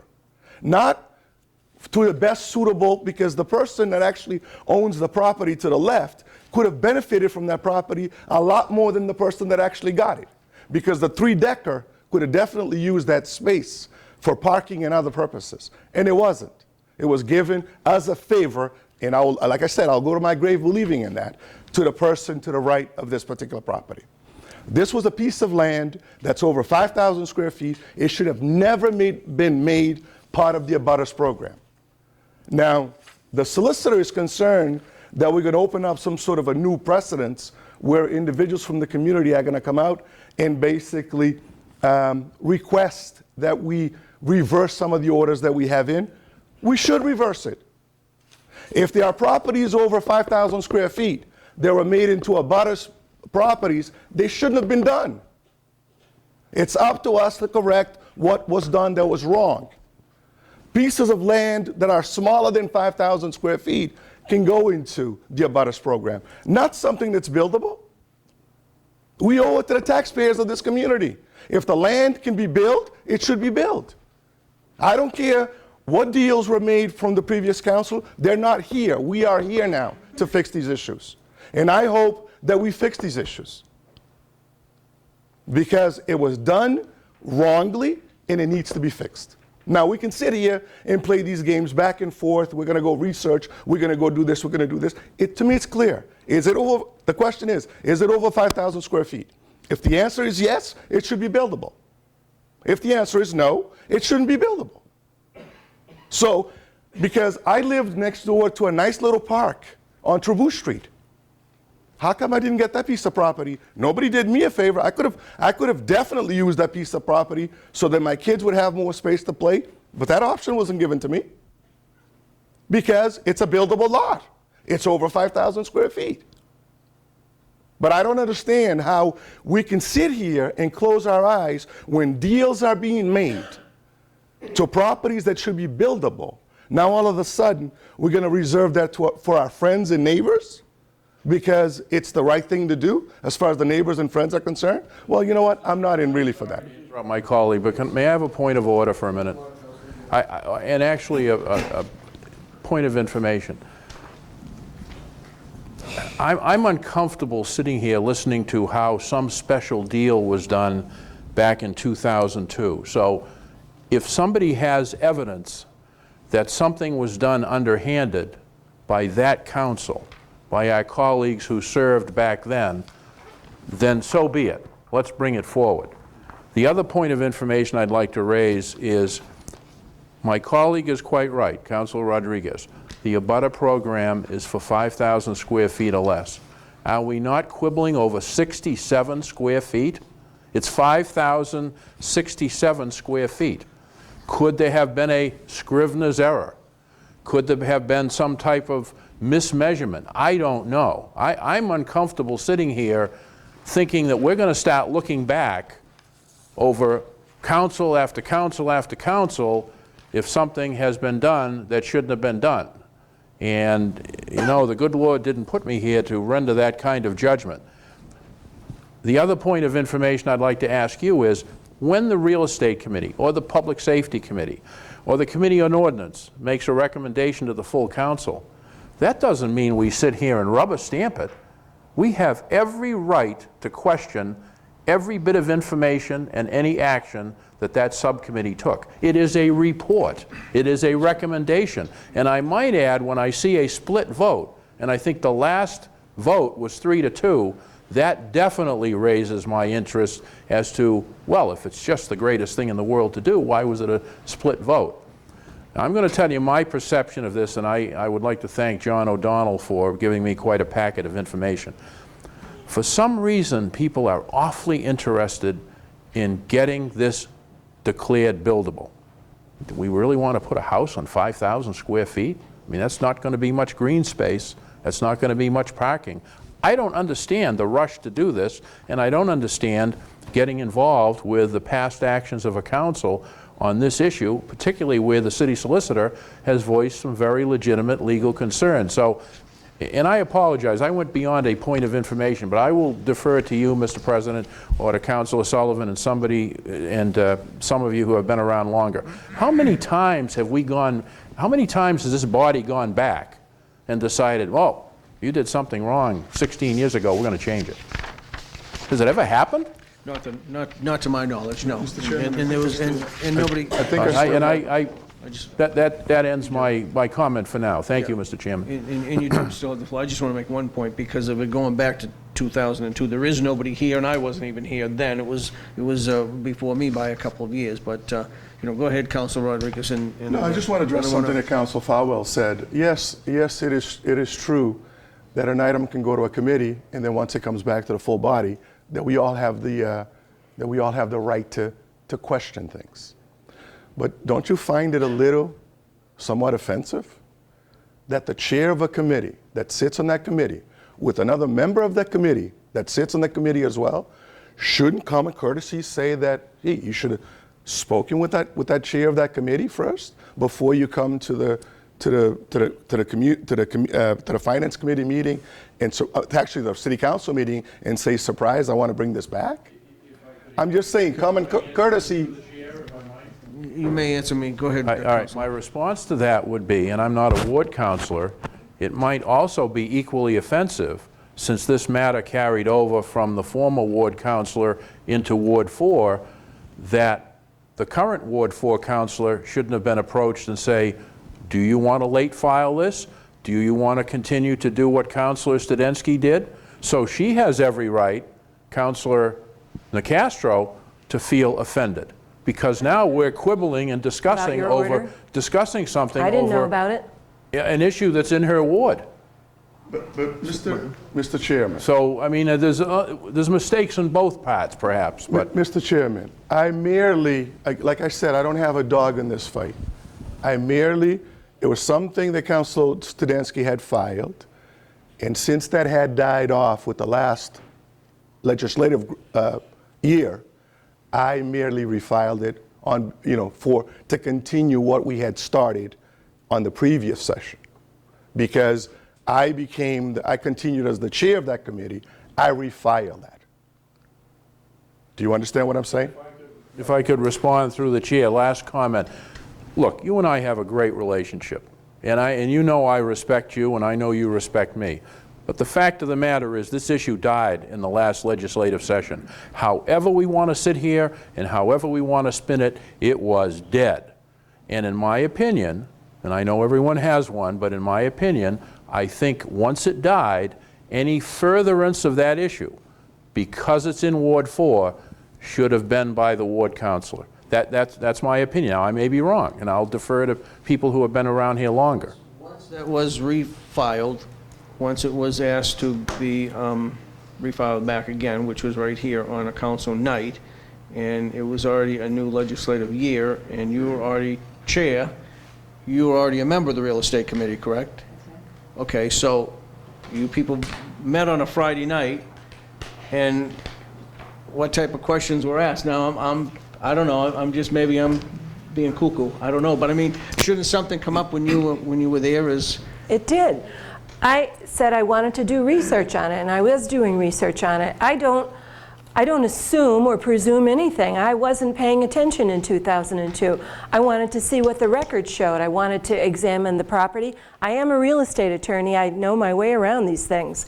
And I was not comfortable just voting in favor of removing a restriction. I believe in the integrity of the city council, and when the city council puts a restriction on a piece of property, I believe you think twice and 3 times and get your papers in order before you remove it. That's how I'm trained.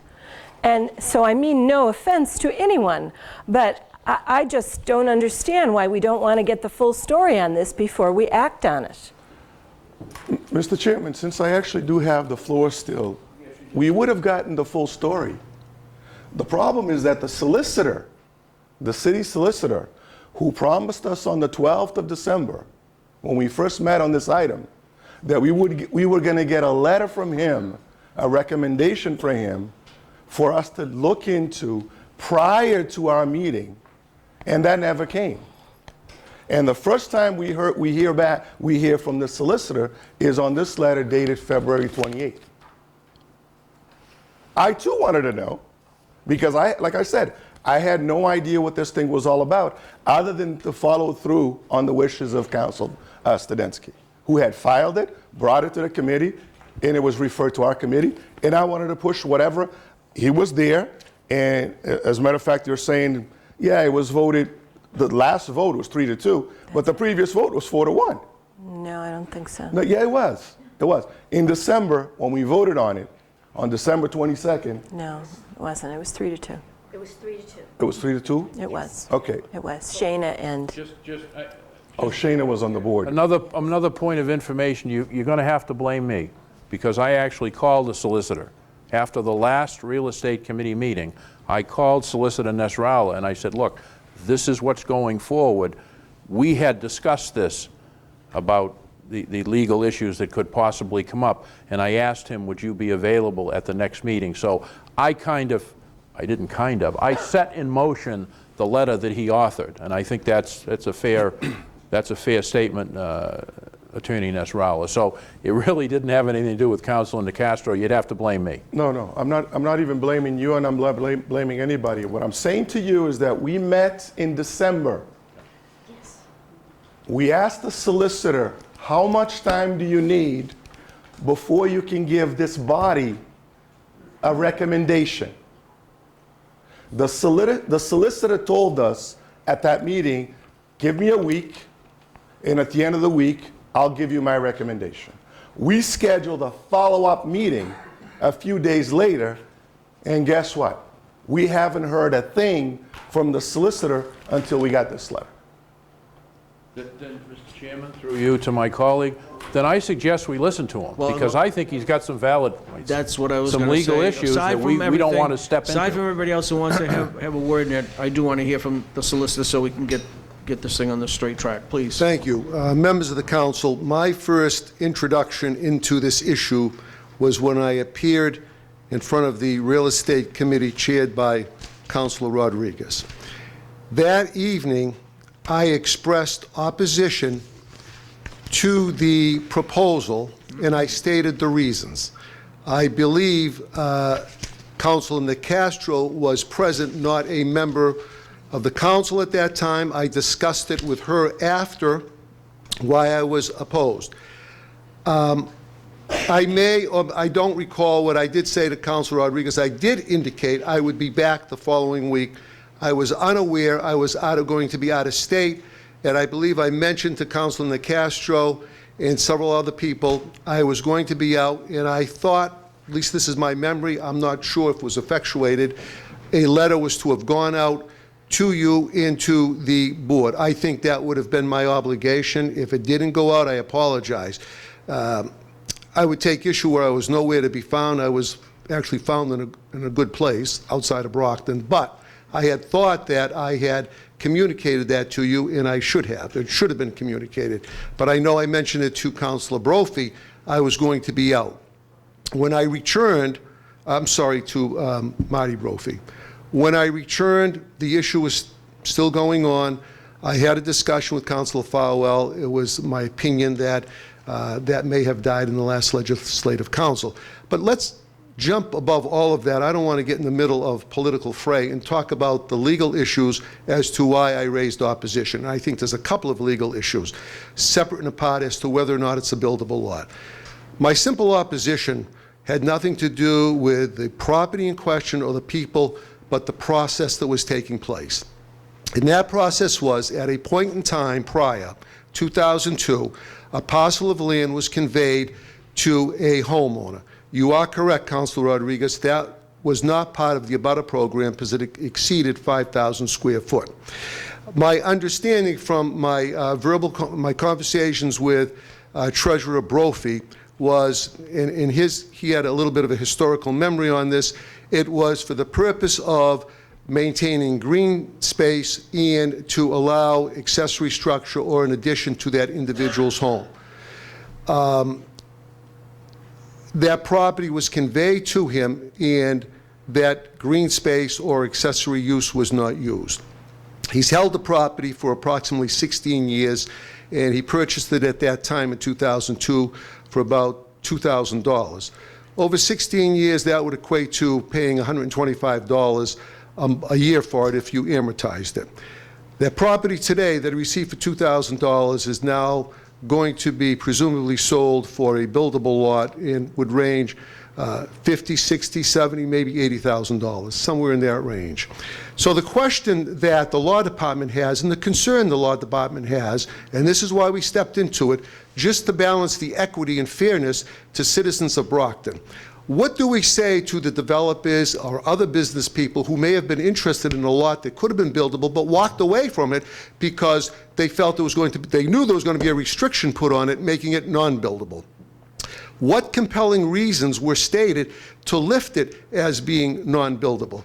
I have dealt with other parcels in the city, Ward 6, when Councilor Dubois was here, and there was an issue of lifting a restriction to make a development more practical into the liking of to Councilor Dubois, and it worked out mutually beneficial for both the councilor's interest and to the developer.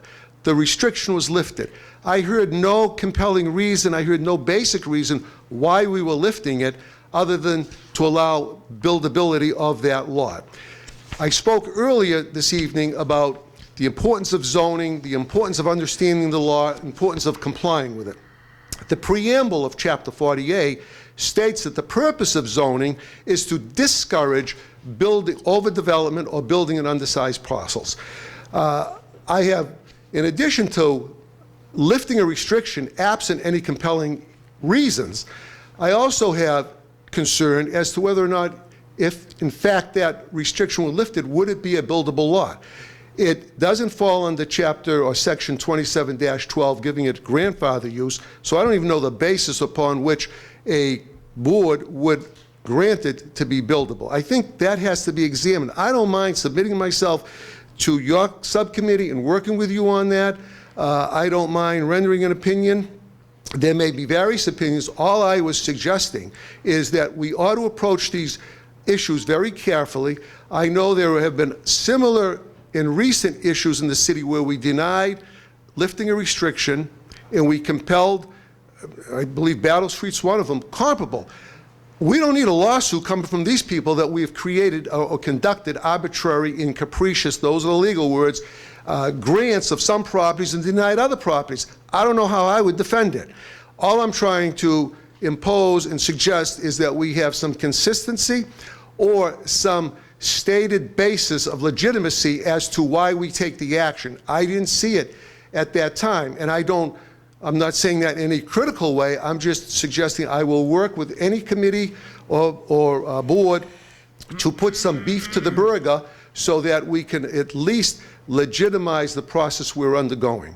And that was my only purpose for getting in the midst of this, just so there is no open door later on for some disgruntled individual or a butter that would come forward and raise a legal issue. So, Attorney, at this point, do you firmly believe, which I think probably the right thing to do is to refer this back to the Committee on Real Estate and take it at that point with you being present and for everybody to hash out what's supposed to be done there under that committee, and then for it either to stay there or to come back as a final item to the City Council? Am I right or am I wrong? You're absolutely right. I will say when I saw the Real Estate Committee working, Councilor Rodriguez was working very diligent and hard on this issue, and I thought he was approaching it in an admirable manner. I just believe that there's probably the law department should come in and give collateral assistance and render opinion on that issue, and then they can take it from there. And at the same point, I mean, that's where Councilor Castro sits as a member as well, since she's been doing some due diligent work too. I mean, that's my belief on it. That's the way I think it should be taken. Councilor Sullivan. Through you, I'd like to know if our legislative counsel was the attorney for the City Council, if she, Attorney Resnick, has offered any opinion on this as well. Or if not, she should be brought into the fold as well. She probably has not, so we need to bring her into that. I believe she should as well. So I just concur with you, Counsel, as I don't know, I can't call you my legal counsel, but I mean, I think it should go back to subcommittee, and then she should be involved at that point, and then they should all... To the will of the council to do that? Yeah, that's but what I do think our Attorney Gilday probably was involved before he became a judge, but I think he would only do the council justice. Out of respect for Mr. Rodriguez and the ward council, I think the meeting of the minds is assisting with the solicitor and Attorney Resnick. Right. That's my humble opinion.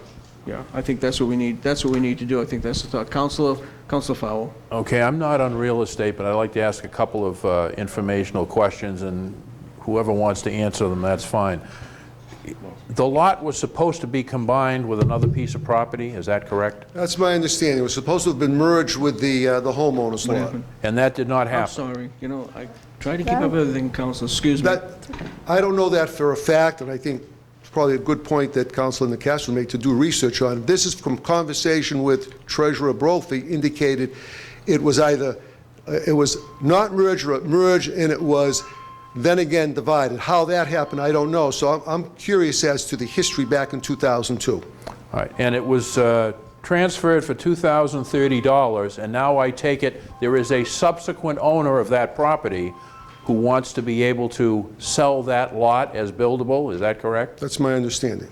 Well, then, at a minimum, I would say that someone would owe us whatever a buildable lot is worth, if this were going to be done. Would that be a fair statement? It would be a reasonable way to approach it. One reasonable way to approach it.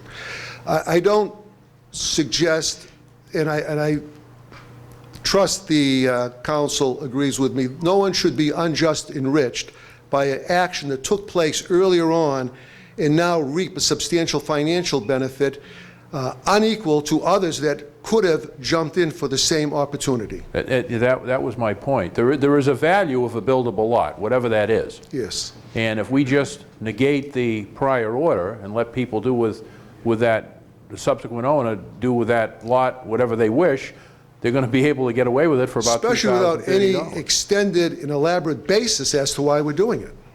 Okay. Thank you, Mr. Solicitor. Thank you, Counsel.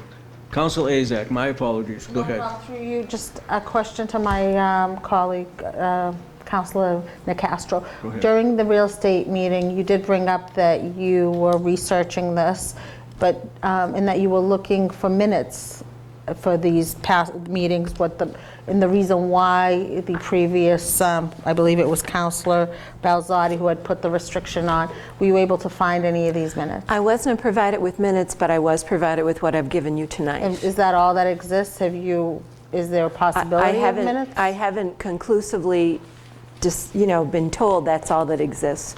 But I did, because I didn't get that, I did take the time to go to the Registry of Deeds and look at the chain of title so that I would understand what happened since it was conveyed by the city for $2,000 to the person who lived next door. Were you given an explanation? I don't know if you've had a conversation with the council who put the restriction on, but were you told why there was a restriction put on? I spoke to the counselor who signed this order, and she said what she recalled was that she was asked by a local activist to do this with this piece of property. It was owned by the city.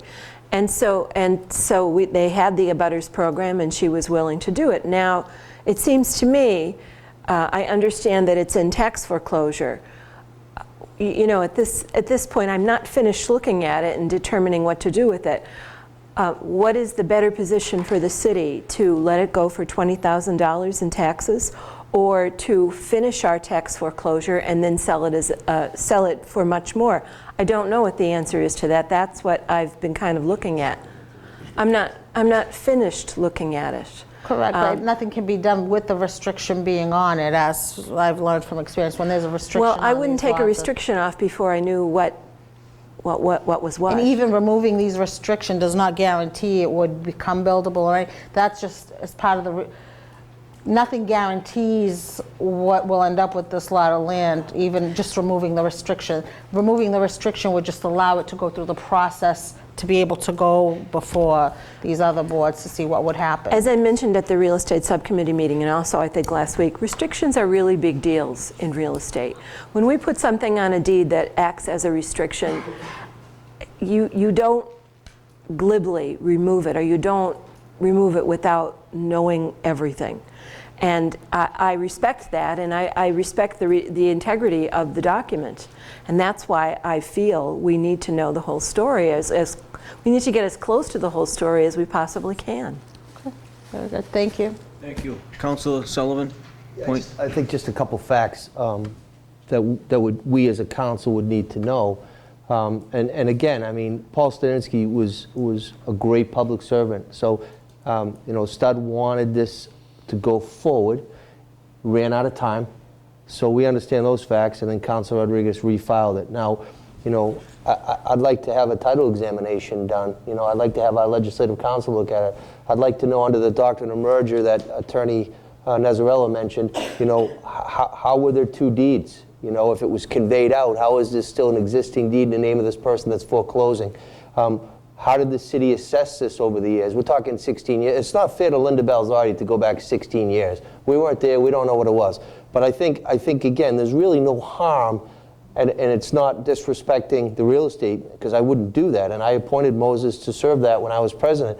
But I think because there are some unknowns, I just think that it would make sense to try to get all the people together that could educate all the council, so then we can formulate a decision. And I concur with Councilor Nicastro. I mean, when you put a restriction on it, typically is in perpetuity. It's typically forever, and there's a reason why it is. However, there are some cases when Councilor Chris McMillan was on. I know up in 7 they were looking to try to remove few, and Chris was adamant, no, it is what it is. So I think, looking back in the historical sense helps, but I think we have to rely on the city attorney, our own attorney, but also, the expertise of Moses being there for 2 times as a chair, and the 5 people. But at the end of the day, what's the harm to give ourselves a little more time to vet it out? I don't know what the harm is, but again,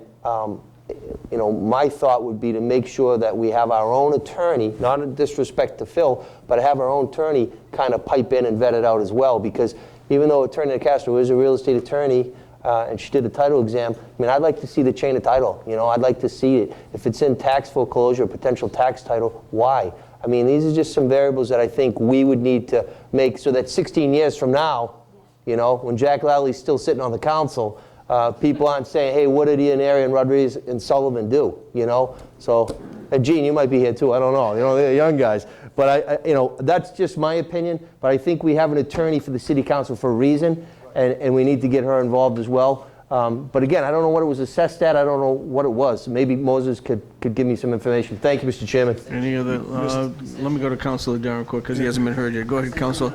And I do listen to what the attorney had to say. I think it is in the benefit of all of us to actually have the city attorney and of course our attorney sort of like take a look at this issue, because I don't want to take any action without knowing the consequence of it. And obviously I think taking some time to actually analyze the situation can be beneficial to all of us, and I think he has the knowledge in terms of understanding those matters, and of course our attorney. So I would definitely wait until your guys' finding to determine whether or not we can actually take action on this. Thank you, Mr. Chairman.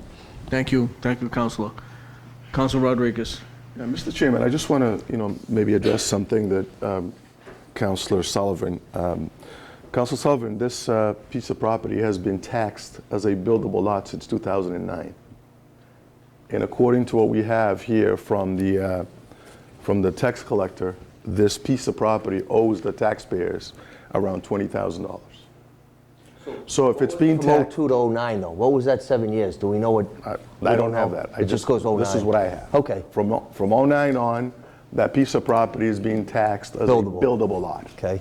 So the way I'm looking at it, we can't have it both ways. It's either an abutter piece of property at 2,000 and a little bit, or it's a buildable lot. And the reason why I wanted to move this item forward is that we are spending way too much time with all the items that we have to discuss in these committees. This is actually, we met 3 times on this piece of property. The first time was back on December 12th. We met again on December 21st, and then in February. So we've met several times on this particular piece of property. Perhaps we wouldn't be here at this point if the solicitor had actually done what he said he was going to do. And that is, again, he's had conversations with Councilor Farwell, he's had conversations with Councilor Nicastro, but the one that he actually promised a response, he never conversed with. And this comes back to, again, I've brought this up several times. We all are on this council for the single purpose of doing what's best for the community, for the taxpayers in this community, and we all have one vote. I was put on this committee as the chair of that committee, and I feel you had an opportunity when you told me that you're going to have a letter ready or an opinion ready for me the following week. You should have done that. Had you done that night as well. Yeah, but you said you're going to put it together. Okay, if it wasn't in writing, you had my opinion. I thought I was real clear and real direct that night. I was against the project. And as a point of information, because a piece of property is taxed as buildable, does not make it buildable. Oh, really? Yes. So what's the purpose of taxing a piece of property if it's not taxable? What's the purpose of abatements? You know? The buildability is defined by the building department, not the assessor. There are a lot of different reasons why property is either assessed and determined taxable or not taxable, or buildable, not buildable. Because it's assessed, and I understand why it would be perceived that way, but because it's assessed as buildable does not make it buildable. But if it was an abutter to the property back when it was given to the abutter, why is it being taxed as if it's a buildable lot? I don't know. And that may be part of what the research will unveil. I don't know all of those So I'm answers. actually looking at it as saying there's a piece of property. By the way, we've talked about green space and how beautiful of a piece of property this property is. It's an eyesore to the neighborhood. I've never seen it. It's an eyesore to the neighborhood. And I live in that neighborhood because my father owned a house in that neighborhood. And I know that neighborhood pretty well. And every single resident that I've spoken to have complained about that eyesore, that garbage collecting area that's sitting right there. Because And the that's why recipient never made it in green space like he was supposed to. And that's why I took interest in, let's do something with this piece of property, along with the support from what Councilor Studensky had brought forward. Like I said, I know nothing about this. I have no idea. I had heard that the Housing Authority was interested in the piece of property. You know, but that to me was, I'm basically doing what Councilor Studensky wanted done. And that was I to appreciate convey that piece of property. That's what I was doing. And I think, Councilor Rodriguez, to your interest and to the interest of this whole body, this can be done and concluded very quickly. So, Councilor. Is anyone, Councilor Beauregard, and then I want to put a motion so we can get this thing moving. Councilor Thank you, Beauregard. Mr. Chair. I'm interpreting this as this is simply not only this property, but this procedure, should it arise again, you're in your statement, in your letter. So I mean, to say it's just this piece of property, we are well aware that there are several other pieces of property in this city, and to me, that the way I interpret your letter, it implies that should we change what was originally, let's say, ruled on, that it would suddenly become a dilemma, and it could escalate, and other people would have, how would I say, concerns, and it could elevate. What I was saying, and I don't know if I would use the word dilemma, but there will be, the door will be open. There will be other individuals coming in with comparable requests, and I don't know what the basis will be for accepting or denying it. Thank you. Thank you. You phrased it better than me. Thank you, Mr. Chair. Thank you, Councilor. Councilor Rodriguez. Mr. Chairman, if there aren't any more questions associated with this, but I'd like to say something. If somebody has a piece of property that's deemed a buildable lot that somehow was given to an abutter through an abutters program, he or she has the right to petition their government to have the government change the restriction.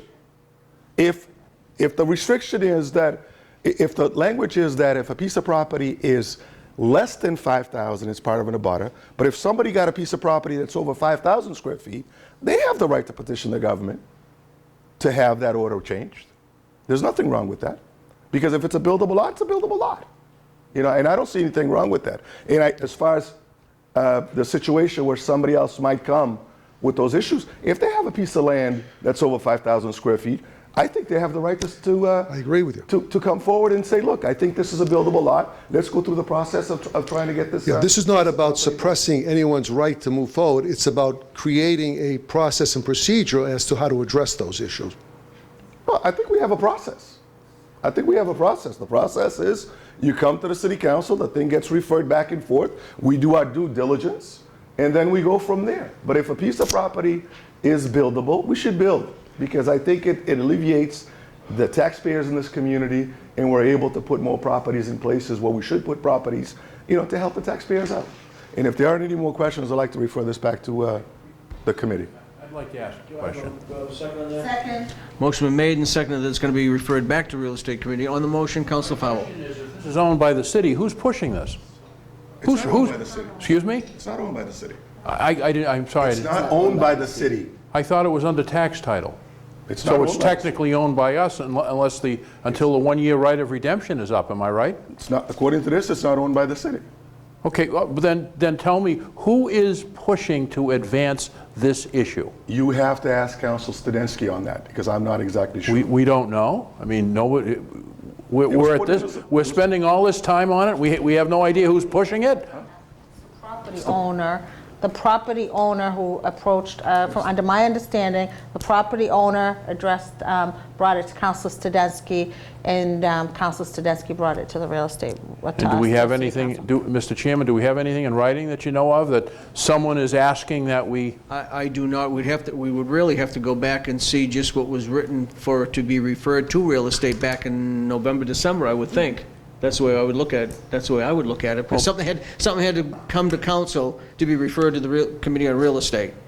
You know, and I don't know if I know Mr. Brophy's up back there, but maybe he might be able to come. The same order that was passed. So the same order that was passed. And when was the first order put in? Obviously, November, October, November, somewhere around there? I mean, I don't know. That's the way I would look at it, Council. Well, I would respectfully say I've probably known Chief Studensky since 1975, and I don't think he just had an epiphany and said, I'm going to save this plot on David Street. So there's got to be something behind this, and I'd like to know what it is. Right. Well, then, and the motion's been made. And that's something we can discuss. Right, and the motion's been made and seconded that we send this back to the full, on the motion, Councilor. Attorney Nazarella, on page, last paragraph of the first page, you have a sentence that says, it was merged, comma, however, comma, he later divided it again, parentheses, we have concerns how that occurred, on parentheses, and now wishes to sell it.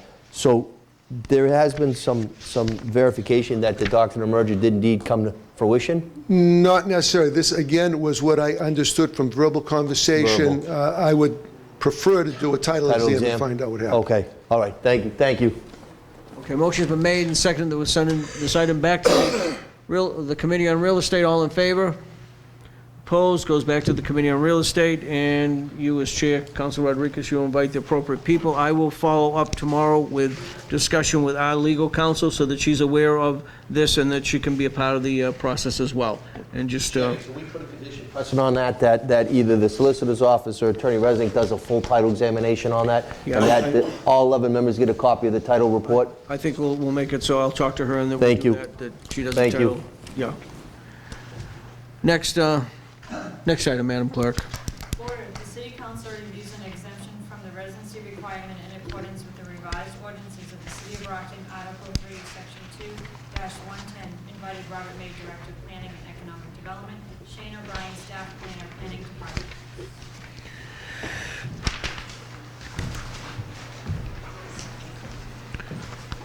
Good evening, councilors.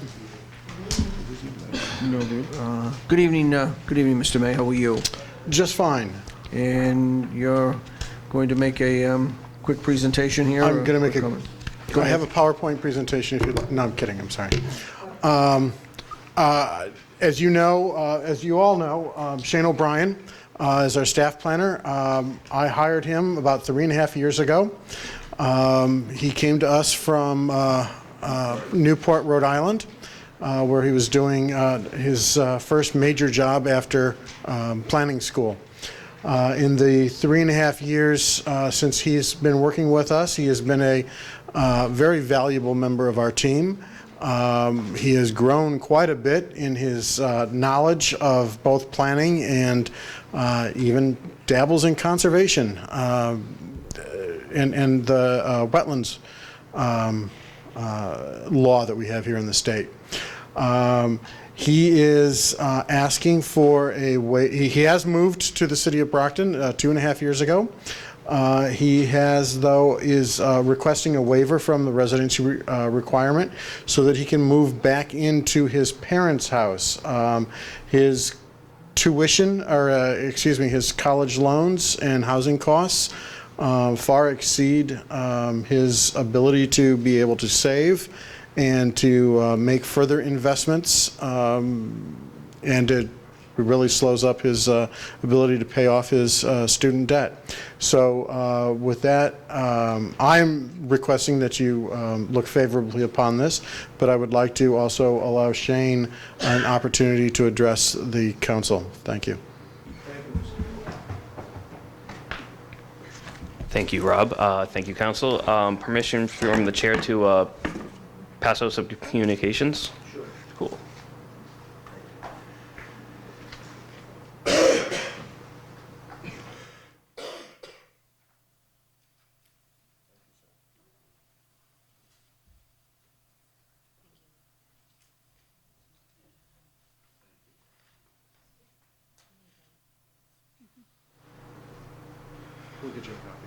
What's that? Oh. Apologize for the timing on the communication, but we can read through it together. First page is kind of a brief Excel spreadsheet kind of showing the expenses that I currently have. Currently I pay $10.90 a month. I reside at Hamilton Oaks 2 off of Reservoir Street. I wish Councilor Cruz was here because I would recommend to him that that street definitely needs a sidewalk for all the units and people that are currently there.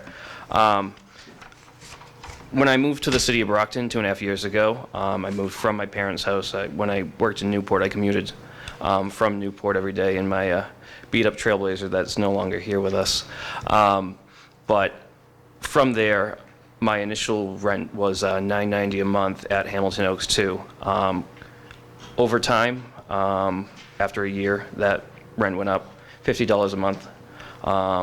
After the next year, around the time my lease was, it went up $50 a month. And currently on page, I believe page 2 after the pay stub that I provided to the council, right now those apartments, those studio apartments at Hamilton Oaks are going for $11.95, and you can see kind of at the bottom layer there it says rents are subject to market change. So unfortunately we don't know how much higher they will be going up over time. That rent does include water and gas and heating. It does not include electricity, but fortunate enough it does include. So I did provide a layout of the apartment. After that, I have provided a payment history. I've included a note at the bottom for that one. Before I moved there in September, I had to pay first month, last month's security deposit, as everyone is aware of in terms of renting. Just information about payments up to date. I've been paying my rent on time and different information.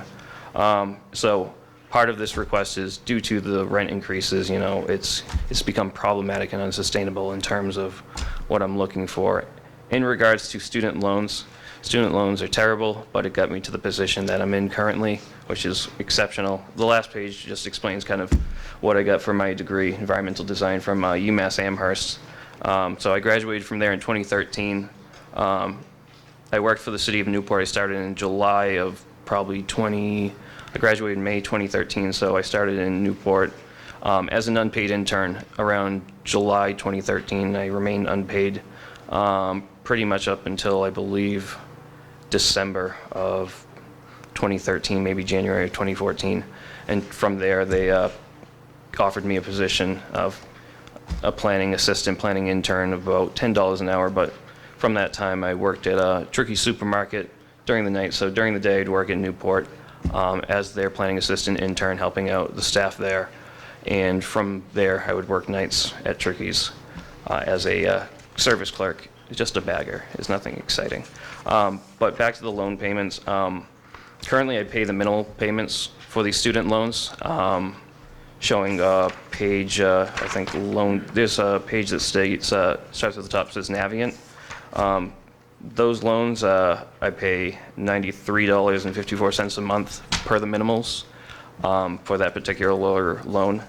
So, those loans are at a lower interest rate than the loan on the next page for Citizens Bank. The loans for Navient go for 5.35%, and which there's two loans for the Navient. It's $3,500 at 5.35%, which is relatively good for a student loan, and $5,500 at 3.15%. So I didn't look to refinance those loans in terms of to refinance the original package because of the low interest rates. In regards to the Citizens Bank loan, which is kind of the bulk of kind of one of the issues that I've been facing, currently presented as part of this, I'm sorry about the small print, but currently I owe $74,300 and, actually no, it's more than that. No, $74,335.46 at an interest rate of 6.5%. At minimal payments, that is costing me $734.36 a month.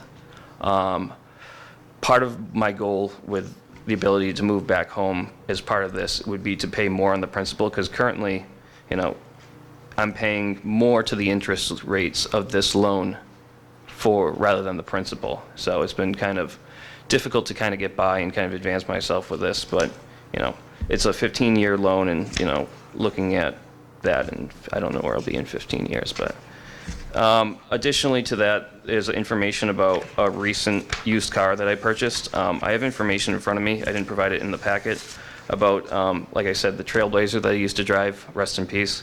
In the past, since, let's see, October of 2016 to as recently as December 29th of 2017, I put $4,700 into the car, which is way too much for a car. So recently I purchased a Honda CR-V, a used 2014 with 30,000 miles on it.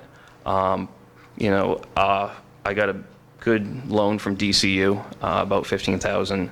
So, you know, it's not too effective in terms of, well, it's effective in terms of the interest rate's pretty low. I believe it's on the DCU page that I'm paying a 2.74 interest rate loan. I'd like to thank Rob for recommending DCU, because my parents actually wanted me to get a personal loan for a car, and those rates are outrageous. So information on the next page is kind of the minimal payment per month for that car. You know, it's nothing too crazy, you know, car is nice to have. And just kind of going through the list, you know, bill payments on time, and information about Xfinity and Comcast, just showing, you know, I know the building department, whenever someone comes in, they want proof of residency and other information, and they always ask for, you know, a water bill. Unfortunately, I don't have a water bill through me, you know. They either ask for some sort of cable bill, and currently I just pay for internet. You know, I found a way to, you know, just use Netflix, and I got one of those old school HD satellite dish, not a satellite dish. They have one of those flat HD antennas, which I currently use. You can watch Mama's House and different things like that. I'm sorry, they have some weird things on there. And in terms of the address at the end, that is where my parents live. Like Mr. May said, I would like to make this conditional on moving back to my parents' house. Currently, they took my old bedroom and made a home office with it. So, you know, I asked them, you know, before I asked you guys, I'm sorry, but looking at potentially moving back home to save some money for, you know, future expenses, and to be able to pay off these student loans a little bit quicker than, you know, looking down the road at these minimal payments in 15 years. So they said they were okay with it. You know, I'd like to move back with them for, I'm not sure what, a period of time, just, you know, to become more comfortable in terms of paying the student loans. But, you know, this is kind of my request, and if anyone has any questions in regards to that. Thank you, Mr. Chairman. Thank you, Shane. I'm sad to hear that you want to leave Brockton, but that you have to. I am very big on residency, but as with everything, there's always exceptions, and I understand how student loans make life really difficult. So I will support this, because I think you're great to work with. You've been nothing but a pleasure. Anytime I've called the office, you've given me more than enough information anytime I've asked for it. So I think you're a wonderful employee and asset to Brockton. So I'm glad that you want to stay working in Brockton. Well, I would wish you much success. Hopefully, living with your parents would be able to, you'd be able to build up and pay off some of your loans. But I do have a question to Mr. May. Mr. May, when you originally put up this, the change job, which is, I believe you said, is staff planner for your office, how many applicants did you get that actually live in the city of Brockton? That actually lived in the city of Brockton? I interviewed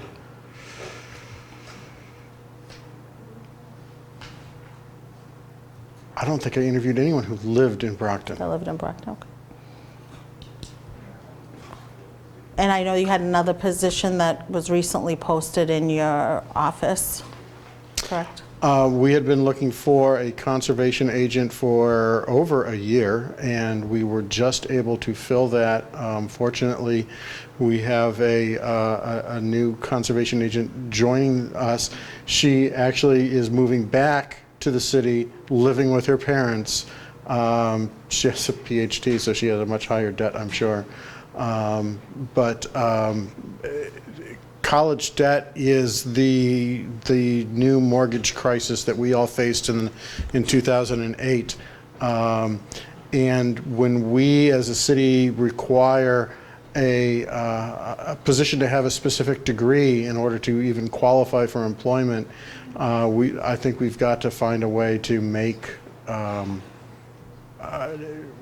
some inroads into keeping quality professionals in our community. How many people for that position did you actually get that actually lived in the city of Brockton? That were qualified? That were qualified, yes. Two. Two, okay. Well, one that was qualified. One was we could train. You could, okay. So from my understanding, it's hard to actually, and from other positions that come before us in the past, it's hard to get somebody that actually already lives in the city that's qualified for these positions. It is difficult to for these positions that require technical degrees. Difficult, yes. Okay. Well, thank you, and once again to Shane. I think I'm glad that you had the opportunity, and you moved right away to Brockton. I remember speaking to you, and right after, well, not long after you got the position, you were looking for a place here in Brockton. Yeah, I was looking for, I'm sorry to interrupt. I was looking for a place. I was originally looking at Belmont West and Hamilton Oaks. It did take me a while to move here, and because, ideally was saving up a little bit for of course, first putting towards student loans and stuff. But, I did move to the city before the allotted, 1 year, and I didn't ask for an extension. And at that time, I had complete intentions to moving to the city and, living there, and I've done so for the 2.5 years. Well, thank you. No problem. Thank you, Mr. Chairman. Right.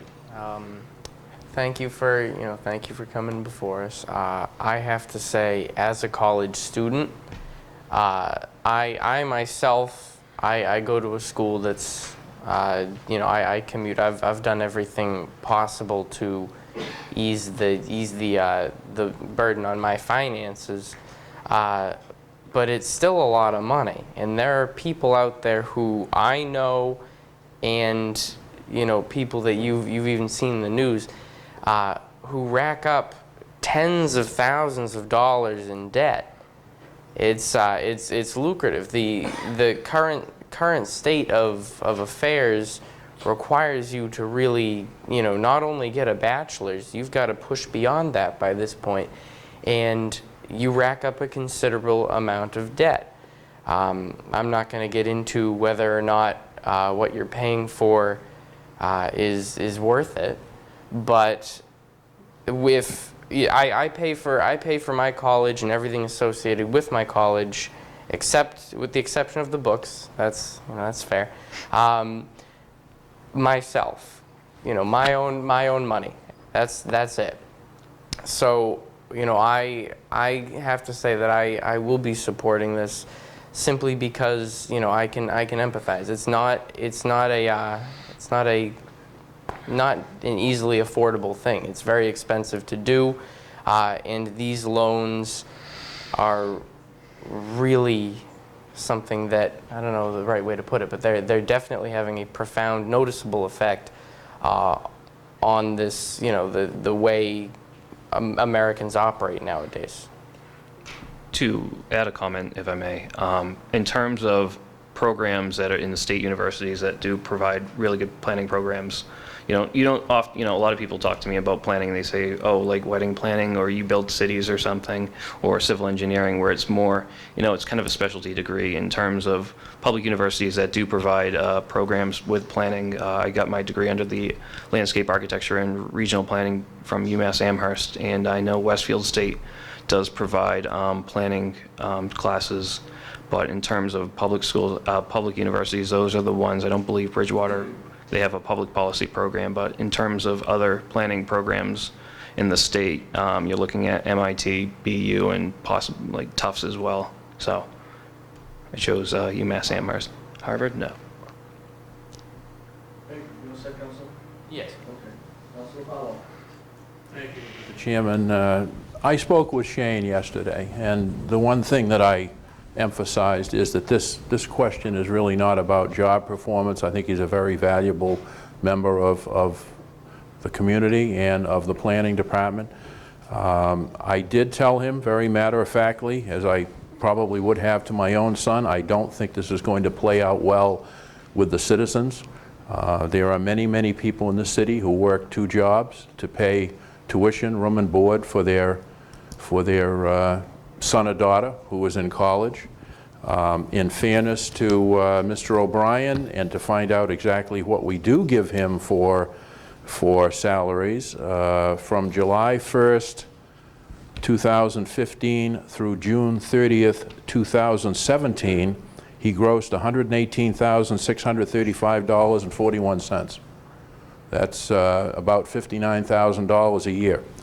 We pay overtime, we pay holiday, and under his union agreement, and I emphasize union because whatever we do with this case, there will be a ripple effect. You cannot treat one person differently than others, and you will have other people in the union come forward and say, well, I've got student loans. Or what if someone has an exceptionally high mortgage?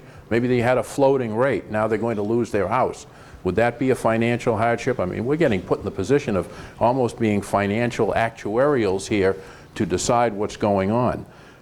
His union, by the way, has a great contract. He gets $1,200 a year for clothing. Well, that's not bad for a clerical, inside person.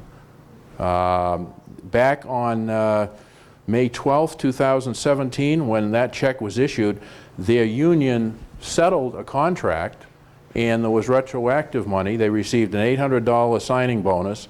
They received he received $948.05, I presume, for retroactive holiday and overtime, and then he received $4,666.84, which I would assume would be retroactive salary that he had not earned. So just that check date alone, in addition to his regular earnings, and it's a 35-hour work week, he had an extra check of $6,414.89. But I think the thing that troubles me most is that when I spoke with him, and he'll remember, I said, well, why don't you get a second job? I mean, a lot of us have worked second jobs, or if you're on the police department, you work extra details. And he said, well, I have to be around for planning department activities that may occur at night. And I said, but you get paid overtime. And he said, well, no, I don't get paid overtime for everything. And I got to tell you, folks, and again, it's the collective bargaining problem that bothers me, as well as how this plays to the residents. If you look at these numbers, I mean, how can we possibly say yes to him and not say yes to maybe scores of other people who are suffering a financial hardship because they live in the city?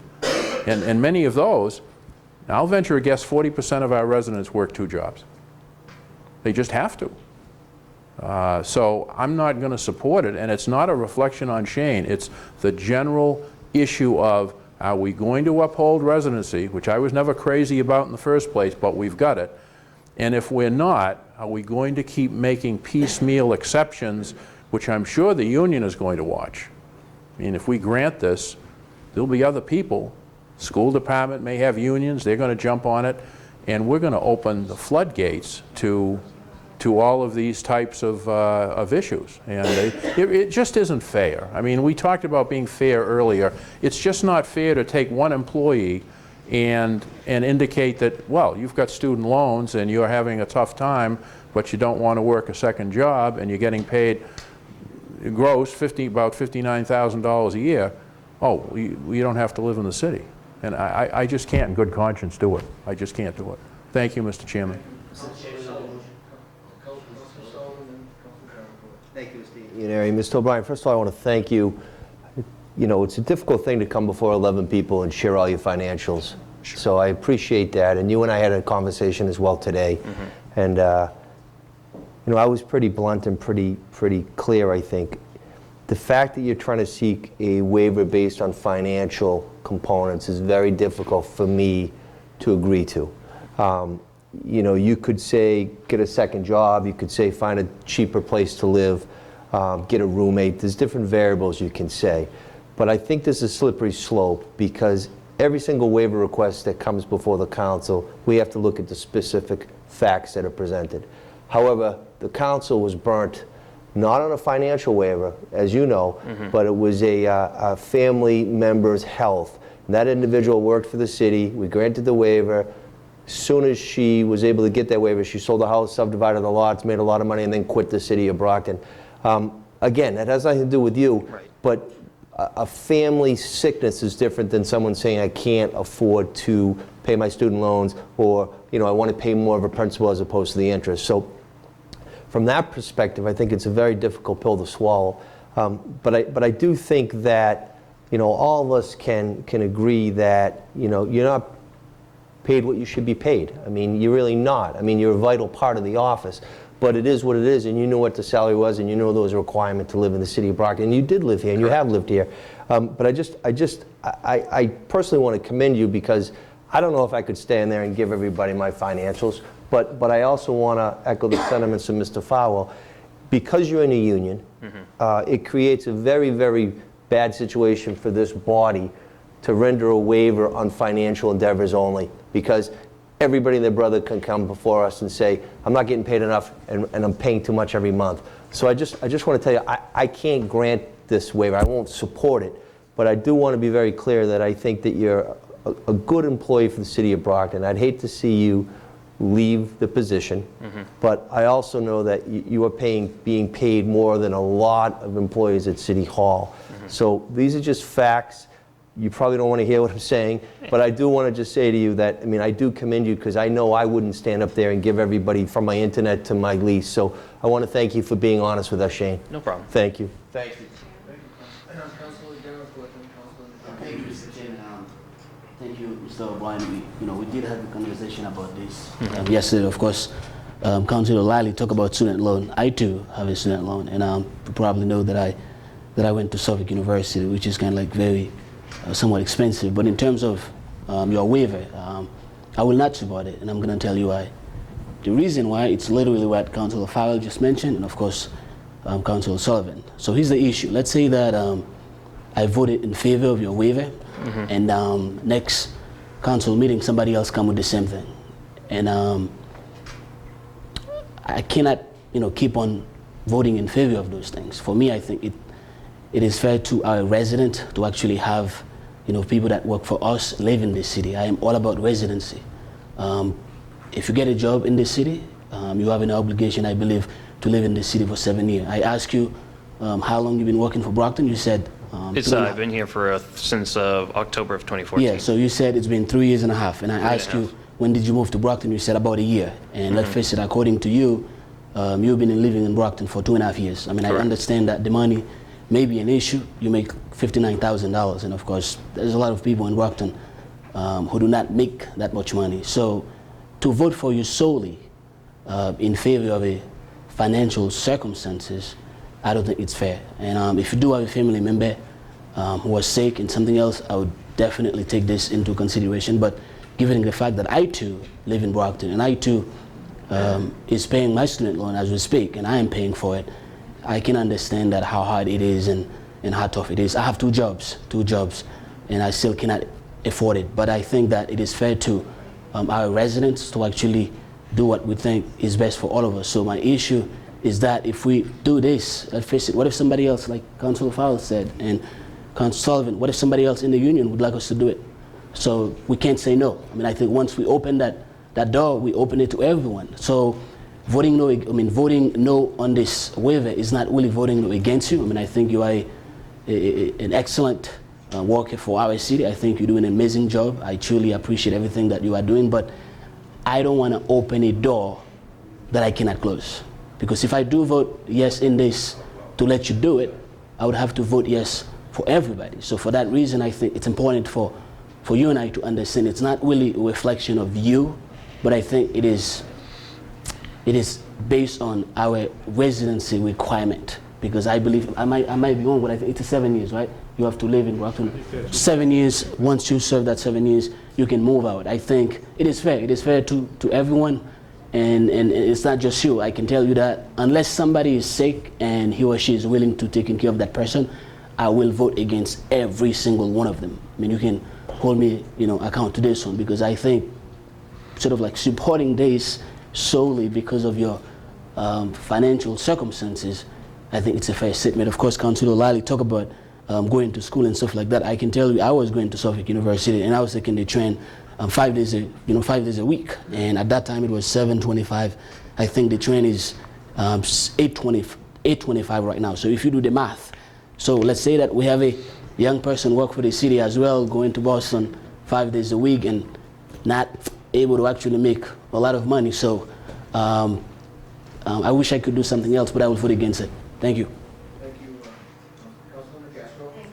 Good evening, Mr. O'Brien. Thank you for coming in front of us. I wasn't able to speak with you over the weekend, though you sure did. I didn't want to interrupt your son's lunch. I apologize to you for, but I knew why you were calling, and I told you I'd give this a lot of thought. And your work is very good, and you're very responsive to my questions, and I don't see my questions going away anytime soon. And I'm very grateful for that. I believe in the residency requirement, I do. And believe it or not, I got a lot of calls this weekend from people who live in Ward 4, and they weren't all about electrical power and trees blocking their roads. I had several that were, and one email, that were about your matter in front of us this evening, and all of them said the community voted for the residency rule, and please uphold the residency rule. And I actually had several conversations about it at length for a while. And so I am aware of what my constituents want, and I will vote to support that. But it's no reflection on you. Yeah, that's no problem. Thank you, Mr. Wishes of the council? I'll move favorable recommendation in the hope it does not prevail. And I ask for a roll call vote. You can't do that on Robert's rules. Well, then I'll let somebody move favorable then. Move to recommend favorably to the full city council. Second. Motion's been made and seconded to move favorable to the full city council. Roll call vote. Madam Clerk. Shirley Azak. Yes. Anna Borga. No. Jean Bradley Davenport. No. Dennis Iannari. Yes. Win Farrell. No. John Lally. Yes. Susan Castro. No. Moses Rodriguez. No. Robert Sullivan. No. 3 yeas, 6 nays. Goes back to the full city council with an unfavorable recommendation. Thank you for your time. No problems. Next item. Resolved to have an informational update on the improvements being made to the Walker Playground using the state-funded CAR grant. Invited Honorable Mayor Bill Carpenter, Rob May, Director of Planning and Economic Development, Tim Carpenter, Superintendent of Parks and Recreation. Mr. Chairman. Councilor Azak? Thank you. This is my resolve as Walker Playground is in Ward 7. I would just like to clarify that I did speak with the mayor. He was originally not an invited guest, so he's not here tonight. I don't know how his name got onto the invite. Originally, I just invited the 2 departments that were involved with this grant. So this grant came about actually just some misinformation being put on social media. And to clarify something, I actually received 2 phone calls, one from a direct constituent that lives in Ward 7, Patrick Quinn, that had expressed some concerns, and the other person is Deb Garland that had actually called about this. Besides these 2 phone calls, I have not received any phone calls from anyone in the ward. So I just want to clear that.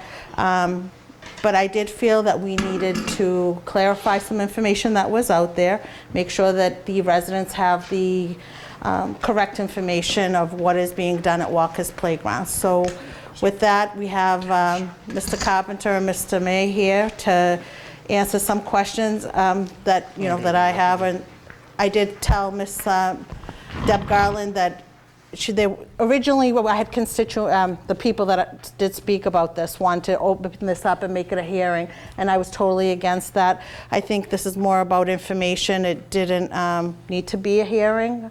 I know my colleagues, if they have spoken to any, you know, I'm sure they will ask their questions that they've gotten from constituents. But I do have a couple of questions that were brought to me by Ms. Garland, so I will ask those afterwards from you, okay? So if you want to go ahead, I'm not sure who wants to present a little bit of an update with Walker's. Mr. Thank you, May? Counselor. And before we get into the questions, I would like the opportunity, and I appreciate the opportunity, to talk about the progress that's been made through the planning process, and do want to notify everyone that we have started construction over there. So, and I'm trying to get on TV. So you might remember a little over a year ago, I think, the mayor's office and the Parks Department put together a application for the park grant from the state to build or rebuild Walker Playground. The proposal that they had put together showed a full-size soccer field, a smaller youth field, a futsal court, and some playground equipment. And at the time, there was some concern from the neighborhood, concern from the community, that was not an appropriate use for the field. I'm sorry, I had my back to you, but flip that side. This right side.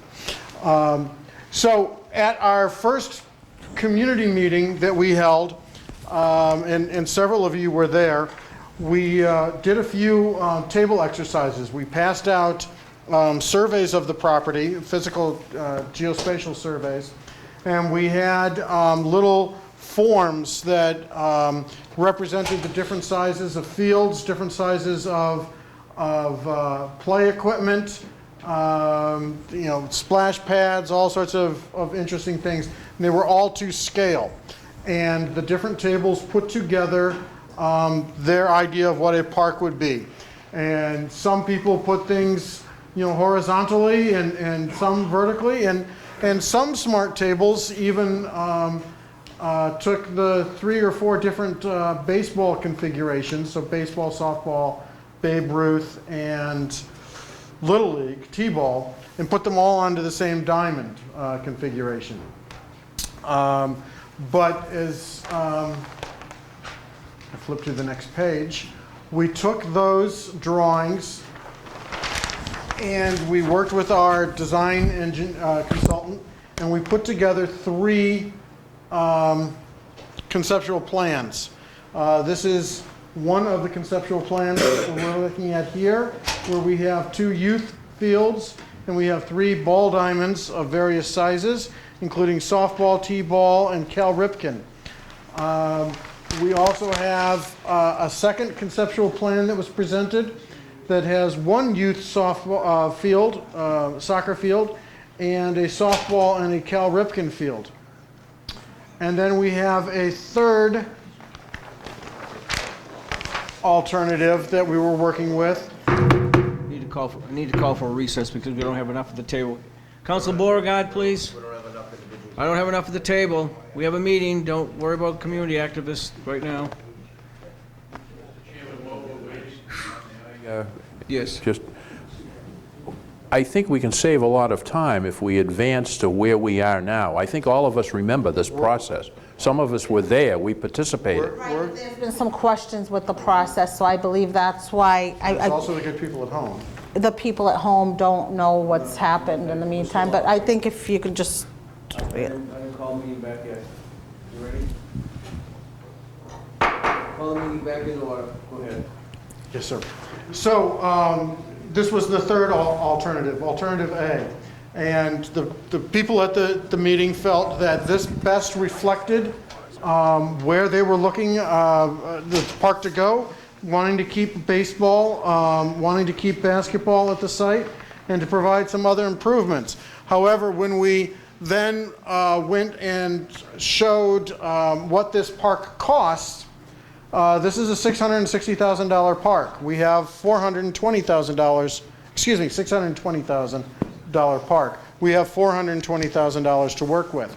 So we had to get in a situation where we negotiated at that meeting what we could fit and pay for at that park.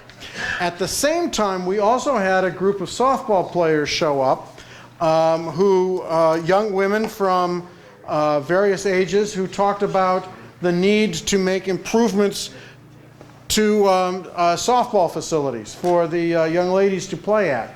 And given the current state of affairs between women's empowerment and what we've seen coming out of Title IX of the EEOC, which says that you have to spend equally on both men's and women's sports, we had at that meeting had to try to balance what we were coming up with. So some of you may remember we did I hate to call it let's make a deal, but we at the meeting then started talking about how could we save some funding? How could we make our dollar go farther? So by eliminating some aspects of this proposal, we could reduce the construction costs. So instead of leaving the basketball court where it was in this design, we decided to move the basketball court up to where it was in the original, or where it is currently. We didn't have space to build 2 different tot lots and a splash pad, so we've combined the 2 tot lots together and eliminated the splash pad from the design, but didn't eliminate it from the functionality of the project. I'm sorry. Would you pass that to Ms. Garland? So there were a lot of notes taken that night, and when people say that we didn't listen to the community said very clearly that they wanted to keep a baseball element at the park. They did not want a full-size soccer field at the park. They didn't mind having youth soccer there, but it had to fit in with the keeping of the baseball diamonds. So there were several comments, and this presentation kind of shows you what the different comments were about what needed to be added to the field, what needed to be subtracted from the park, and this all brought us to a point where we could afford to build the park with the funds that we had. So that gives us this next drawing, which is basically a drawing that was posted on the net, on Facebook. It shows the basketball court back where it was. It's currently the tennis courts now, if I remember that correctly.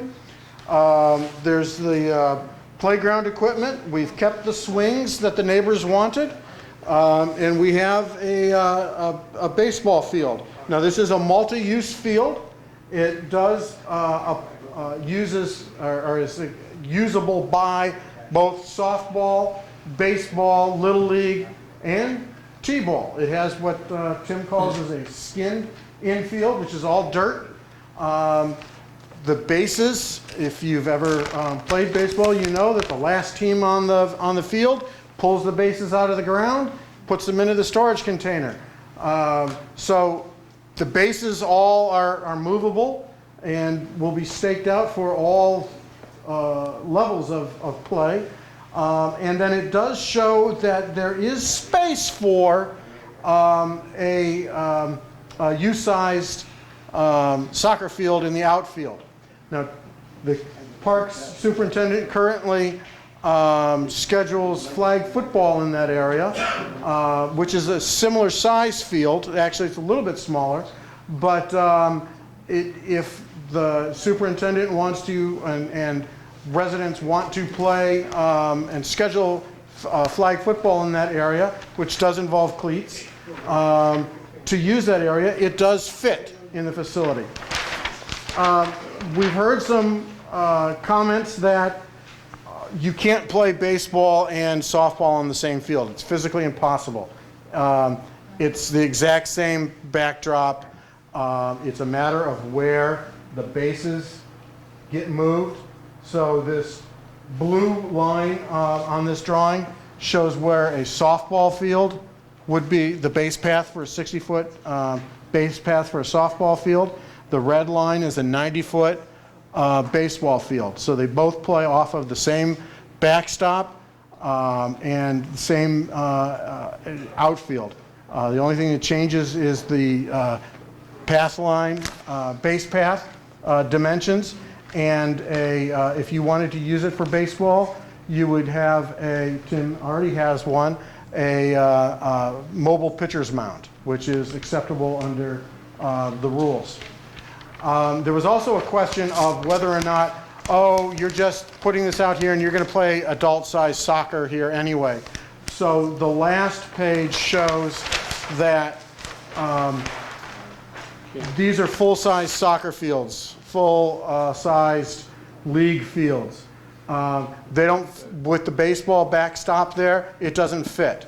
They run into the backstop, they run into the walls, they run into the swing sets. It does not work there. So I just wanted to, that's where we are right now. We are doing some preliminary construction right now. They're putting in the field drainage. And by the way, the field drainage is set up to support baseball. It's not set up as a soccer field drainage facility. This is set up for baseball. There's serious improvements in drainage to this area.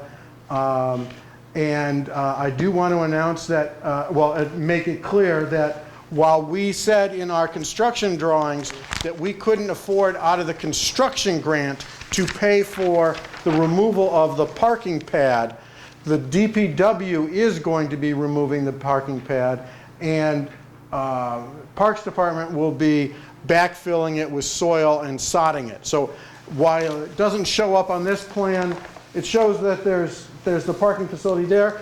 That's for construction purposes. So the construction contract is not paying for that. DPW and Parks Department is paying for that. And so that is also a source of concern and misunderstanding. So I just wanted to get that taken care of. So with that, I would be happy to take questions, as would Tim Carpenter. So just a point, some information regarding the parking lot. That was one of the main concerns originally with the design of this playground. It abuts the residents right at home, right next to it, off of Main Street, and that was their biggest concern, is that we close that parking lot. So they will be happy knowing that we'll get this taken care of, which is an added plus. There were a few things that stuck throughout these meetings, and one of them was the residents of May Ave, the residents that live right next to the parking lot, they wanted that parking lot closed off because there was all kinds of illicit activity happening there. So that was a big plus.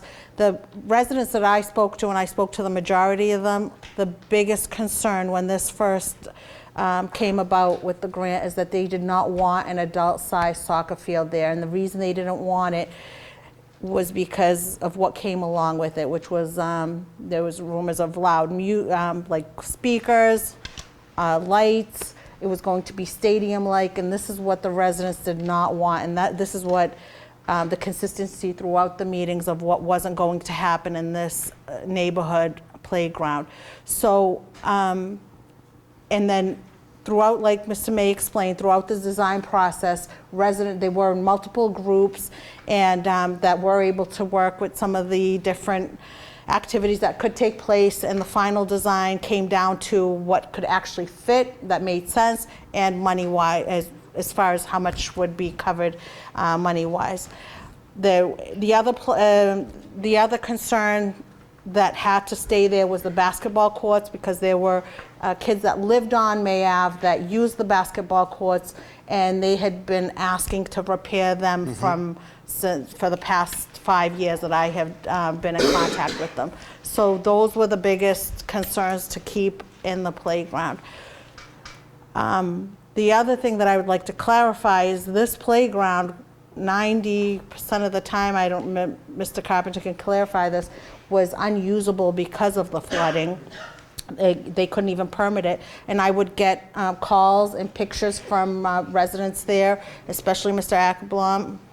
One day I'll pronounce his name, Ackerblom.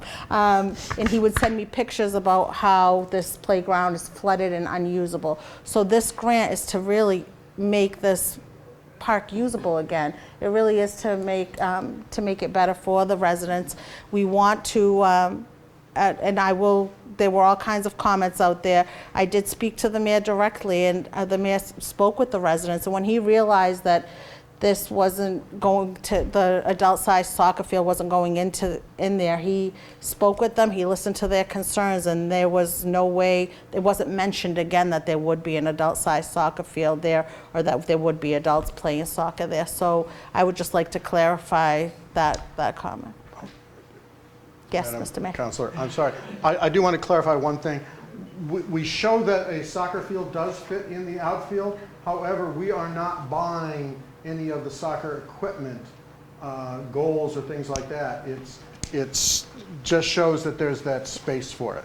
Correct, and this is, I believe, there was a question that once the construction started for this playground, there was a question of, one of the residents called and asked, and I believe that's when you posted the last plan, which showed Yes. which there was a little misunderstanding because it just, the youth-size soccer field was to show what could be permitted there if there were youth league that wanted to permit it. So that's to clarify that. I do have a couple of questions that I've been asked to ask you, so I will ask those, and I know I will ask Mr. Carpenter about the permitting. Can you give us a little update of the permitting of that specific playground, of what it has been permitted in the past and what we hope to be able to permit it in the future? Well, obviously, we're not permitting anything for it right now. We're going to have to see how construction goes and the grow-in goes. But I did just pull the last 2 years. In 2016, we permitted both in the fall and the spring flag football through the YMCA. North Little League had some field time there. And this is all 2016. City softball had, I believe it was Saturday mornings there. The fire department had their MDA softball tournament. One location was there, and Brockton Middle School had sports there as well. 2017, again, fall and spring, YMCA flag football. Late spring and early summer was North Little League, and Brockton Fire Department had their MDA fundraiser there as well. There was no city softball there in 2017. So those were the permitted for the last 2 years. Now, when you say North Little League, that's It was their senior team, so that was 90 foot. 90 foot, okay. Very good. And another comment that I'd like to make is there's a family that had, I believe it's the Von George family, who has a plaque, and I know there's been some, we spoke to them originally when they were there at the original planning of the park, and once this is done, it hasn't been forgotten to get the plaque dedicated to the baseball field. So that's just a comment. I know that's been out there. Yep. So we cut out an area right behind the backstop, which was the area that we had talked about, geez, probably almost 4 or 5 years ago at this point. Okay. Well, I know it was before I was on the council. So. You know, I haven't, as soon as we get the plaque, I have no problem putting it in. Very good. So I will ask this. So one of the questions is, why is the city going forward with a design that does not follow all the stakeholders' collective knowledge that the 90-foot baseline needs to be maintained? We're actually not changing the size of the infield at all. It's always been the skinned infield. It'll remain a skinned infield. The only well, I guess we are changing the infield. We're making it much better. It'll be crowned from home plate to second base, so that water will shed both third base side and first base side. There will be a drain line around the entire interface between the infield and the outfield to help drainage. And then there will also be drainage lines, obviously, from third and first base side to connect into the trunk line that runs down the natural low point down the center of the park. The only other drain line that goes in is, besides the trunk line, is in the outfield from right to about center. There's a natural low spot there that tends to hold water. So we'll put in a drain line there that will connect into the main trunk line. Main trunk line connects into an existing sewer drain in the corner of the park, kind of Searles, right at the end of Searles there. That's a 28-inch pipe, which then connects into the city's stormwater sewer system. And if I could add, of the dozens of people that were at these planning meetings and the, various views that were being proposed and what could actually happen here, I think we got close to 90% of what most people wanted. And that's a pretty good process, as far as I was concerned. We avoided the things that the people didn't want, particularly adult-sized soccer. We kept baseball. We've improved the basketball facilities. We're getting rid of the parking facilities. I think we have a significant improvement in the playground equipment. So there's also a walking path around the property. It's a major improvement to this park, and we're very pleased with the plan. That's right, and I know one of the biggest concern was security, and I know that moving forward, once this is completed, that we're really going to push the dusk to dawn. I know a lot of stuff happens afterwards, so I've spoken to the mayor about it in the past, about really policing that area and really getting stricter with the dusk to dawn on our playgrounds. We really have to work on that. I have two more quick questions. Why is the city now putting forward a plan for an overlay soccer field when there are already many soccer fields within the city that need improvement? As I stated earlier, the plan shows that there's room for a soccer field, and it's really up to the Parks Commission and the Superintendent of Parks as to what gets scheduled on that field. But we don't want to preclude any one particular use over another when we have so little green space in the city as it is. We need to be able to support a wide variety of activities. Diversity of use of a park is what makes a great park. So having lots of different activities and that it doesn't become stale because it's only one use, that would be the death of a park. This is a very flexible facility, and it gives Tim the greatest amount of scheduling. Okay. And then why did we not go with a small child soccer field, 15 by 30? Well, again, you could fit one in there, no problem. There's, when flag football is there, they actually have 3 fields set up where the great lawn is proposed on that plan. It'd be big enough for, that size field. There's one in left field and then there's one in right field. There's plenty of room for a field of that size. Just a quick question on permitting. I know, where can we permit for the youth soccer to play throughout the city? Do they can they be permitted at Edgar's if they request it or they asked? We don't currently permit any soccer at Edgar's. Traditionally, that's been a fairly busy baseball field. So we have four other fields, soccer fields, that we permit for youth soccer in the city. Okay. That doesn't include any of the fields behind the high school, because those aren't under the care and control of the park department. And I'm under the understanding, right now, I believe they practice at the VA.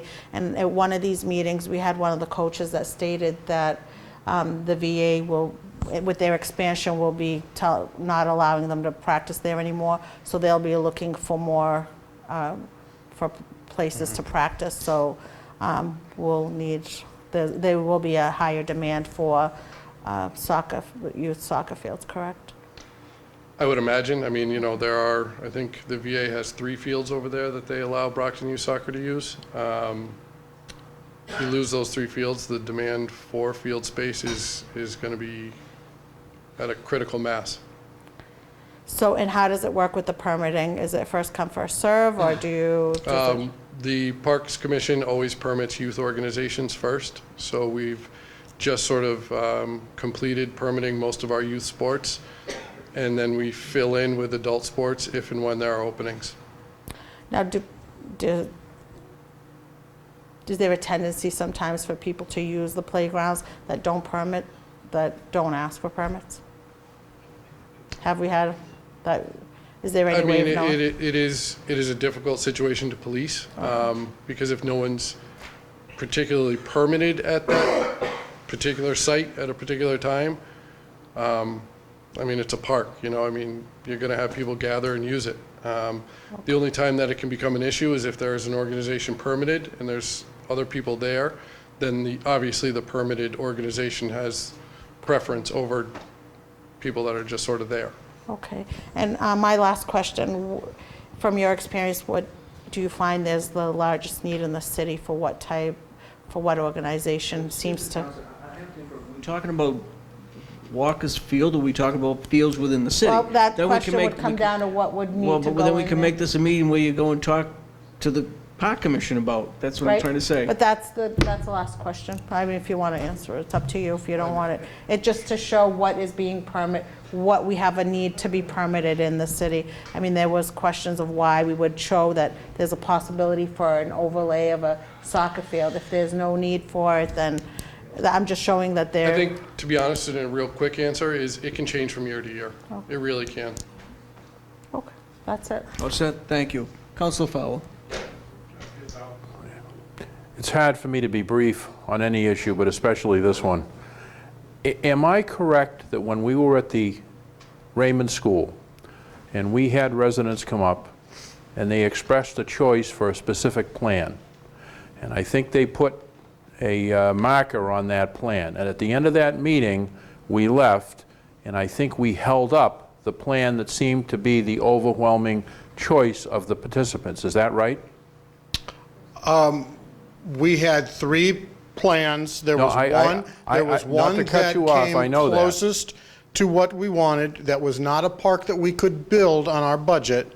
And then during that meeting, with the people present, we discussed what could stay, what could go, what do we need to make happen on this field. And that is that drawing, and you can see there's X's and arrows and notes on that. Now, when you look at, and I should have copies. Mr. May, because it's late, it really was a very simple question. Did we not leave the Raymond School, and did we not, in fact, lead the participants who were there to believe that a selection of a specific plan had been made? With the changes that we made at the meeting, yes. Okay, at that meeting? That is the park we are building. It was changed at that meeting? At that meeting, in front of those people. Okay, and the changes that were made, did they include any mention of a soccer field and a removable fence? Youth soccer field and a removable fence? We had the opportunity with the female softball players showing up. We needed to put a multi-use field there. We did not say, this is only going to be baseball, this is only going to be t-ball. I understand that. It's a baseball field that can be used by multi-leagues. I was there, and we talked about how the bases are at different intervals between... But we never said this is only going to be baseball. Was there ever mention made of a potential youth soccer field being overlaid over the outfield of what was going to be a baseball diamond with movable bases and with a different pitching mound for the softball players? Because I remember the young ladies who were there. At those meetings, we did discuss whether a youth soccer field would be an appropriate use or Yes, an you did. allowable use. And we did talk about having how a softball field and a baseball field uses the same pattern, and that we have movable mounds, pitching mounds. Okay. We did. Do you remember seeing a newspaper article in the Enterprise and/or the Patriot Ledger, and it had a picture of what Brockton's new green space at Walker Playground would be? Yes, that is this Okay. picture. Right. That is this plan. That's correct. Now, who would have released that to the enterprise? He took a picture there, Only that one? only that one. Okay, now why do you think he took a picture of only that one? Well, I don't know if that's the only one he took. I'm sorry. That's the only one that the enterprise published. Okay, when that ran, did you call the enterprise and say, whoa, time out, wait a minute, we may have a youth soccer field there, that's not really accurate, we need to do something different? The enterprise is as the enterprise does. No, but you have every right to ask for a correction. You have every right to have them retract and put in something else that shows the different moving parts based on what the budget might call for, because that's what this comes down to. People felt that you had decided on a plan, and I thought it was $520,000, 400 plus 120 in CDBG funds, but people felt betrayed because they thought they had agreed to a plan, and then it was changed for maybe very valid reasons, but no one went back and said, we need to have a meeting at the Raymond School because we are going to have some major changes from what you perceived to be the selected plan. Any plan that was made, any changes that were made had been discussed at those two meetings. Before or after the people left thinking that the definitive plan had been selected? I don't know when people leave meetings, but this was a process that we stood there with all those people still there and discussed what things are coming and going and what we needed to do to make this plan fit our budget. And to say otherwise, I think, is really disingenuous. Well, I think we ought to, and maybe we did film that meeting, come to think of it. That may have been No, it filmed. hasn't. I already asked Mark. Okay. Now, I guess my other question to the counselor from Ward 7 is a couple of questions. You're perfectly happy if they put a youth soccer field up there and there's a removable fence and they may play soccer on part of the outfield, is that correct? Counselor, I'm happy with a park, a playground that is usable. This obviously hasn't been usable. I've gotten many complaints. I will be happy when there's security there, when that parking lot is no longer, when I have residents that aren't complaining of what's happening in the parking lot right under their living room doors, windows. I will be happy when the basketball court is fixed for those kids that play they actually use the basketball court. And I will be happy when the residents there are happy. I know the residents that I spoke to did not want adult-sized soccer field there. And that was my #1 concern, and that was reassured from day one at the first meeting, that there will not be an adult-sized soccer field there because of what goes along with the adult-sized soccer field and what we were dealing throughout the city with the adult-sized soccer field. It's just too dense, it's too residential, there's too many homes there that abut this whole playground. There's a big difference between who's here, like that original meeting was filled with residents. I believe there's, I think, there's actually Lisa Villani, who actually lives right on there, and Deb Garland's mom abutted her home, abutted that park.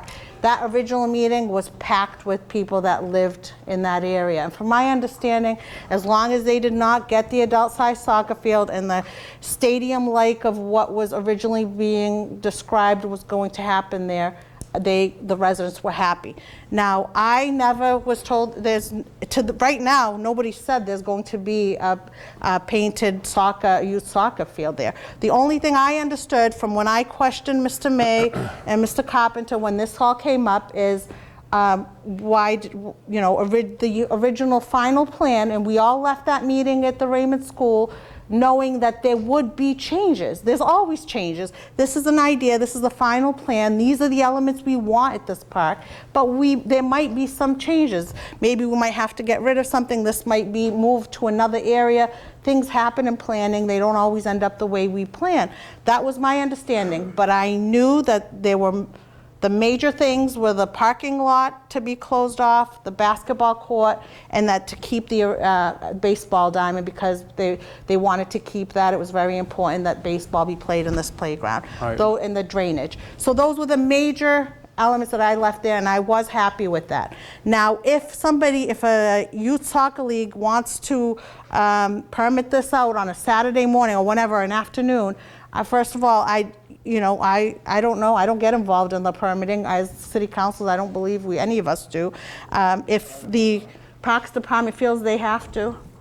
I said, I hope we don't get involved. No, that's what I'm saying. I mean, we don't get involved with that We're part. already being a zoning This board, grant planning was board really here. to take this unusable playground and turn it into something positive for this neighborhood. And it seems to cause so much bad reaction from this, from just bad communication, bad comments that I've heard. I just feel like this neighborhood deserves a nice playground. We already got the grant. This is funding we've gotten from the state, and we're going to take something that's not usable and make it usable. Now, as long as our residents and our kids are using it for the sports, because we want to encourage them to go out and play sports, then I'm happy with that. Yes, I am. And until I get residents that tell me they don't want anybody playing whatever sport there, I haven't gotten any calls. I made the comment at the beginning of this meeting.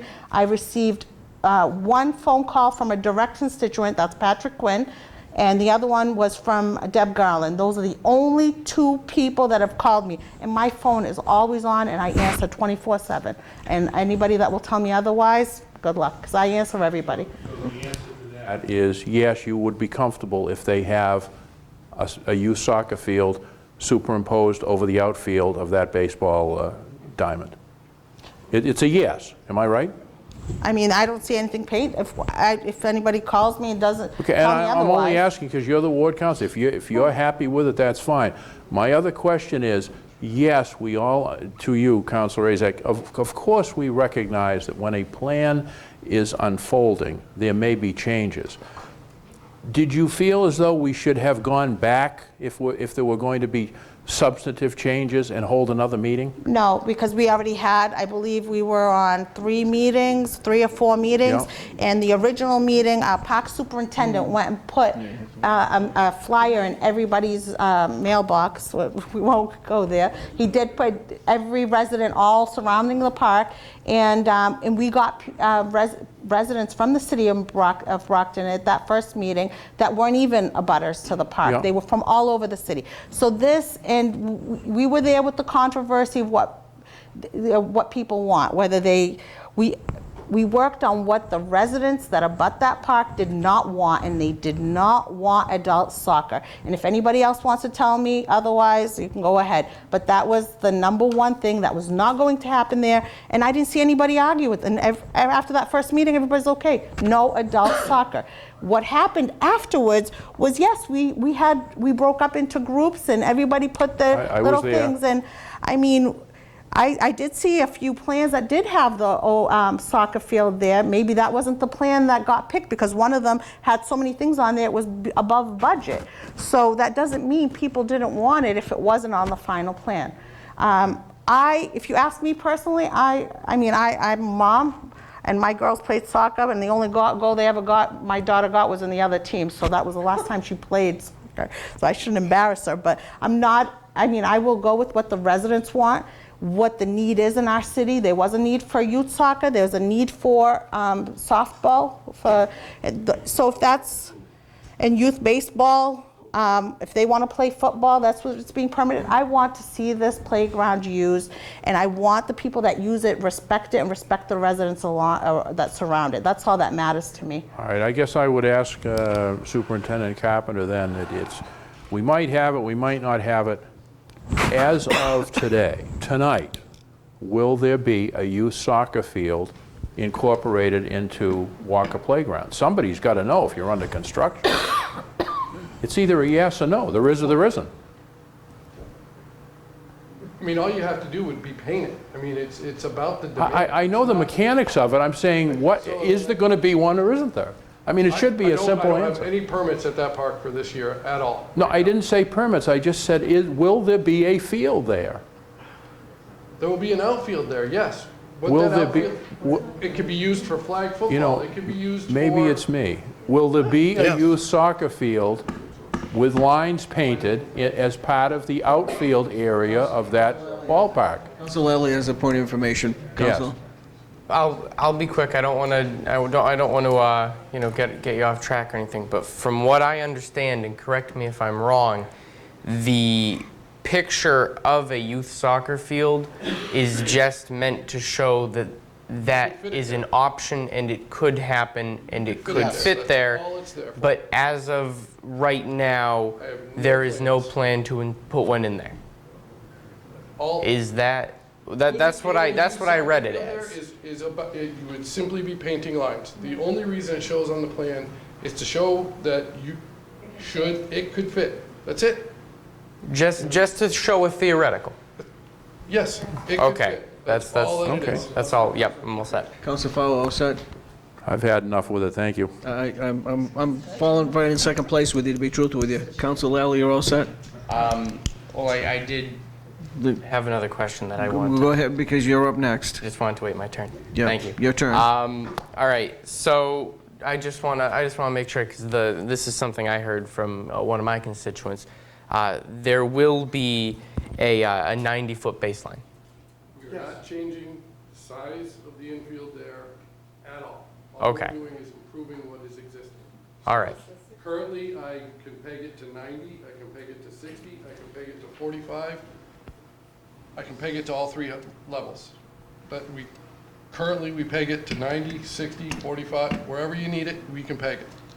All right. It'll still be that way. All right. Thank you. All set, Councilor Lally? Yes. Okay, Councilor Sullivan's next. Thank you very You're welcome. You wanna Fell speak? asleep for a couple of minutes, I'm sorry. So let's just cut to the chase. This is going to be good for the residents of Ward 7. It's going to be good for the residents of the city of Brockton. People are going to come here from outside. But I guess my question is this. So you're illustrating a youth soccer field there as an overlay just to depict the possibility. You could have just as arbitrarily chosen a rugby field, a women's lacrosse, a boys lacrosse, field hockey. Could have done that, right? Any of them. But at the end of the day, you did it for a reason, because that's a very, very big sport in the city of Brockton, right? And my 3 kids play it, I get it. But I guess I just wanted to know that the reason why you're illustrating that is for the potential possibility of another sport there, correct? But it's a high possibility that that indeed will come to fruition. Absolutely is. To say it's not is bogus. It will. I mean, especially if the VA fields, and they'll go. I mean, Right, so let's just cut to the then chase, we're right? gonna be in big trouble. Right. The city will be in big trouble for So the answer is yes. There will be youth soccer played there at some time in the future. Absolutely. distinct possibility. Thank you. That's all. I mean, I'm not faulting anybody, and I think Shirley should be applauded. I mean, and Chris before you, I mean, this is a good thing. But at the end of the day, we just all need to make sure that we're crystal clear. The reason why this is depicted there is because it's going to happen. It absolutely is. But it's a very big sport in the city of Brockton. Moses can attest to this. So it's not a bad thing, but we just want to make sure that everything's transparent, because I did get a call from Pat Quinn, and I respect Pat Quinn. I just think that to say, nah, we just did it, that's a bunch of BS. It will happen, and the reason why you depict it is to show that it could conform. That's it. That's it. Thank you. Have a good night. So to the council. Then you. Just said, so this will be the final plan, right? That's the final one. Number 8. That's an illustration of the park that is being constructed. Okay. It shows it as a 60-foot baseline, Yeah. but again, it does move from 60 to 90.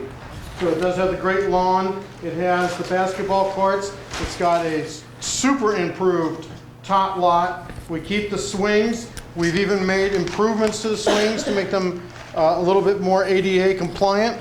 There's a walking path, yes. Yeah, that's what I'm talking about. So I just want to make sure that Sorry, long answer, sorry. so everybody kind of like knows as we speak, which is like number 8 final design. This is what we are working with. Yes, without the soccer thing. Without the parking lot. Okay. Well, thank you. Councilor Castro. There. I went to both meetings. I was scoping for Ward 4. We will talk. But I was there, and I was delighted that my table's design was chosen. I was on the winning design team, okay? Perhaps it's a matter of communication. that I remember that it was the most expensive design. That didn't surprise me at all. I always go that way. Good taste. But perhaps it's an issue of communication, that we walked away from there thinking, well, maybe there won't be a splash pad or something, but you know, it will stay substantially the same because this was the people's choice, if you will, okay? Now, communication. I know communication issues, they happen at the council, they happen everywhere. But maybe if the public had been made aware, or even the interested people who signed the little sheet had been made aware, you know, here's the final design, here's what it is, that's all. Could we have done another meeting? Yes, we could have. Could we have revised even more drawings? Yes, we could have. That's right. However, I do have to say that my department is the most communicative of any department in the city of Brockton with regards to trying to get information out to the public and getting the public involved in our work. So, yes, we missed a meeting. We should have done that. I agree. Okay. Thank you very much. Thank you, Mr. Chairman. Councilors? Chairman, I do think that Councilor Sullivan and Mr. Rowley would take, any department head would take exception to that. I mean, I concur with you. I would like to see Mr. Rowley have a night meeting. Well, he just worked about 6 nights in a row dealing with this storm, so, you know, I think everybody does a good thing, but to say that, Rob, is a little bit off base. Let's get going. It's time to go home. I don't think so. Do I have a motion? Councilor Rodriguez? Mr. Chairman, I do have a quick question. When you first came to us with this particular project, it was for soccer fields. A grant that you got for soccer fields. And I was in agreement with the folks from the ward that that's probably not the most appropriate place to put soccer fields because of all the hoopla that comes along with adult soccer. But how did you get away from the fact that you applied for funds for a soccer field? The meetings that took place were before the grant application With the was state? submitted. With the Correct. state? And the state was okay with going from monies for a soccer field where now there's 0 soccer field? The application was submitted after the initial meetings. So the application didn't include those. Didn't include what? The soccer fields. At that point, that first public meeting had already taken place, at which it became relatively evident that a full-size soccer field wasn't necessarily the best use for that space. So the application to the state reflected that. Okay. We had applied for a design-build process. But I remember for sure that it was for a new soccer facility. The initial In that thought place. was, yes, that you could fit a full-size soccer field. Why have we not gone beyond the boundaries of that park to build a soccer field on this side of the field? It's not my property. Whose School is it? department. Why can't we negotiate with the school to build a soccer? Since, going along with what Well, I Council think there's Sullivan was also, saying. I don't know this for a fact, sir, but I believe there are some wetland issues that are Yes. relatively significant. I think there's parking lots on that. Correct, there's a parking lot and then there's old tennis courts. And I believe, The old tennis courts are in wetlands and were illegally Correct. built. They were illegally built? so I believe there are some issues with that. I'm all set. Okay. Illegally Councilors? built. Mr. Chairman, to my colleague, Councilor Rodriguez, this was originally a Parks grant. It just happened that the original proposal was for a soccer field, but this was a Parks grant, just like there was an Edgar's and there was one Mulberry Street. Keith Park. Oh, Keith Park, sorry, Keith, I keep calling it. Keith Park and Mulberry Street. It was a different grant. It was a different grant, but it was a Parks grant. It was. No, it was our common backyard grant. So it was a different funding source, actually. But it had to go to an actual existing playground. Oh, yes. Right, yes, it yes. was renovating a distressed playground. So that's why it wasn't just for, it had to be an existing playground that could actually benefit from this grant. Yes. So we couldn't take a lot of land from somewhere in the city and transform it. My point is, we couldn't just take anywhere and apply this grant. It had to go to an existing playground in the city, correct? And this grant was for this playground. Correct, because it was the one that fit Couldn't be the... transferred to another park. Correct. Thank you. We're all set? Councilors, motion? Motion to recommend favorably to the full city council. Motion made and seconded to recommend favorably to the full city council. All in favor? Opposed? Thank you, gentlemen. Thank you very much. Next item, we're on to trees now, I believe. Mr. Matthew Dyer, Urban and Community Forestry, further to introduce himself and inform the council and residents of the Green Cities program. Invited Matthew Dyer or his designate, Urban and Community Forestry. Good evening, Matthew. How are you? Thank you very much for having me tonight, and I'll keep this brief because I know we all want to head home. So I just wanted to come by and introduce myself. I'm Matt Dyer. I'm one of the community and urban foresters here in Brockton for the Greening Gateway Cities program. For those who do not know what our program is, it is an energy efficiency grant sponsored by the Commonwealth of Massachusetts, and it was given to us from the Baker administration. So this program is planting free trees on both public and private properties, and the premise is to increase tree canopy cover and shade to help reduce energy costs at home. And you're probably wondering why we're planting trees to save energy, and the concept is very simple. We all stand in the shade to stay cool in the hot summer months, and it's the same idea for your buildings. So if we could plant a tree or a couple of trees in your yard to increase your shade in your neighborhood, that'd be great. And then as we move into the winter months, the leaves will drop, allowing that sun to pass through those trees that we just planted and warm your building and act as a wind block.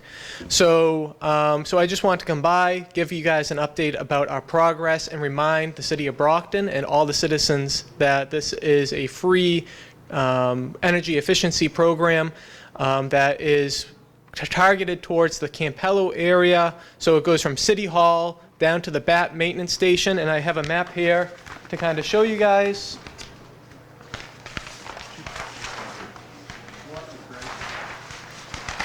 Of the zone. So it goes from the City Hall, as I was just saying, down to the BAT maintenance station, from Longwood Avenue over to the commuter rail. So it is a little bit jagged, so it's not a perfect rectangle, but if you think you live in the area, give us a call. The number is 617-626-1503. Again, that number is 617-626-1503, and just leave us a name, your name, your address, and we'll get back to you, and also your phone number too. That's important. So I'm just asking if all the councilors would just share this on their Facebook page and just kind of help us spread the news about this, because this program only will work if we reach our target of planting 2,400 trees. Last year we planted about 500. So hopefully we'll plant 1,000 this year and 1,000 next year to meet our target. And also we are hiring, so if you are interested in getting your hands dirty, working in all the weather conditions, also give us a call and I'll give you instructions on how to apply and to kind of go from there. Councilor Beauregard, looking for... I really thank Matt for coming. And I thought maybe you were looking for a tree or a new job. No? I'm sorry? A tree or a new job? Well, I'd like the trees, thank you. I don't think I'm in shape for the job. Any other questions from the council? Councilor Sullivan. What kind of trees are they? Great question. We actually have over 40 different species of trees that the homeowner gets to choose from.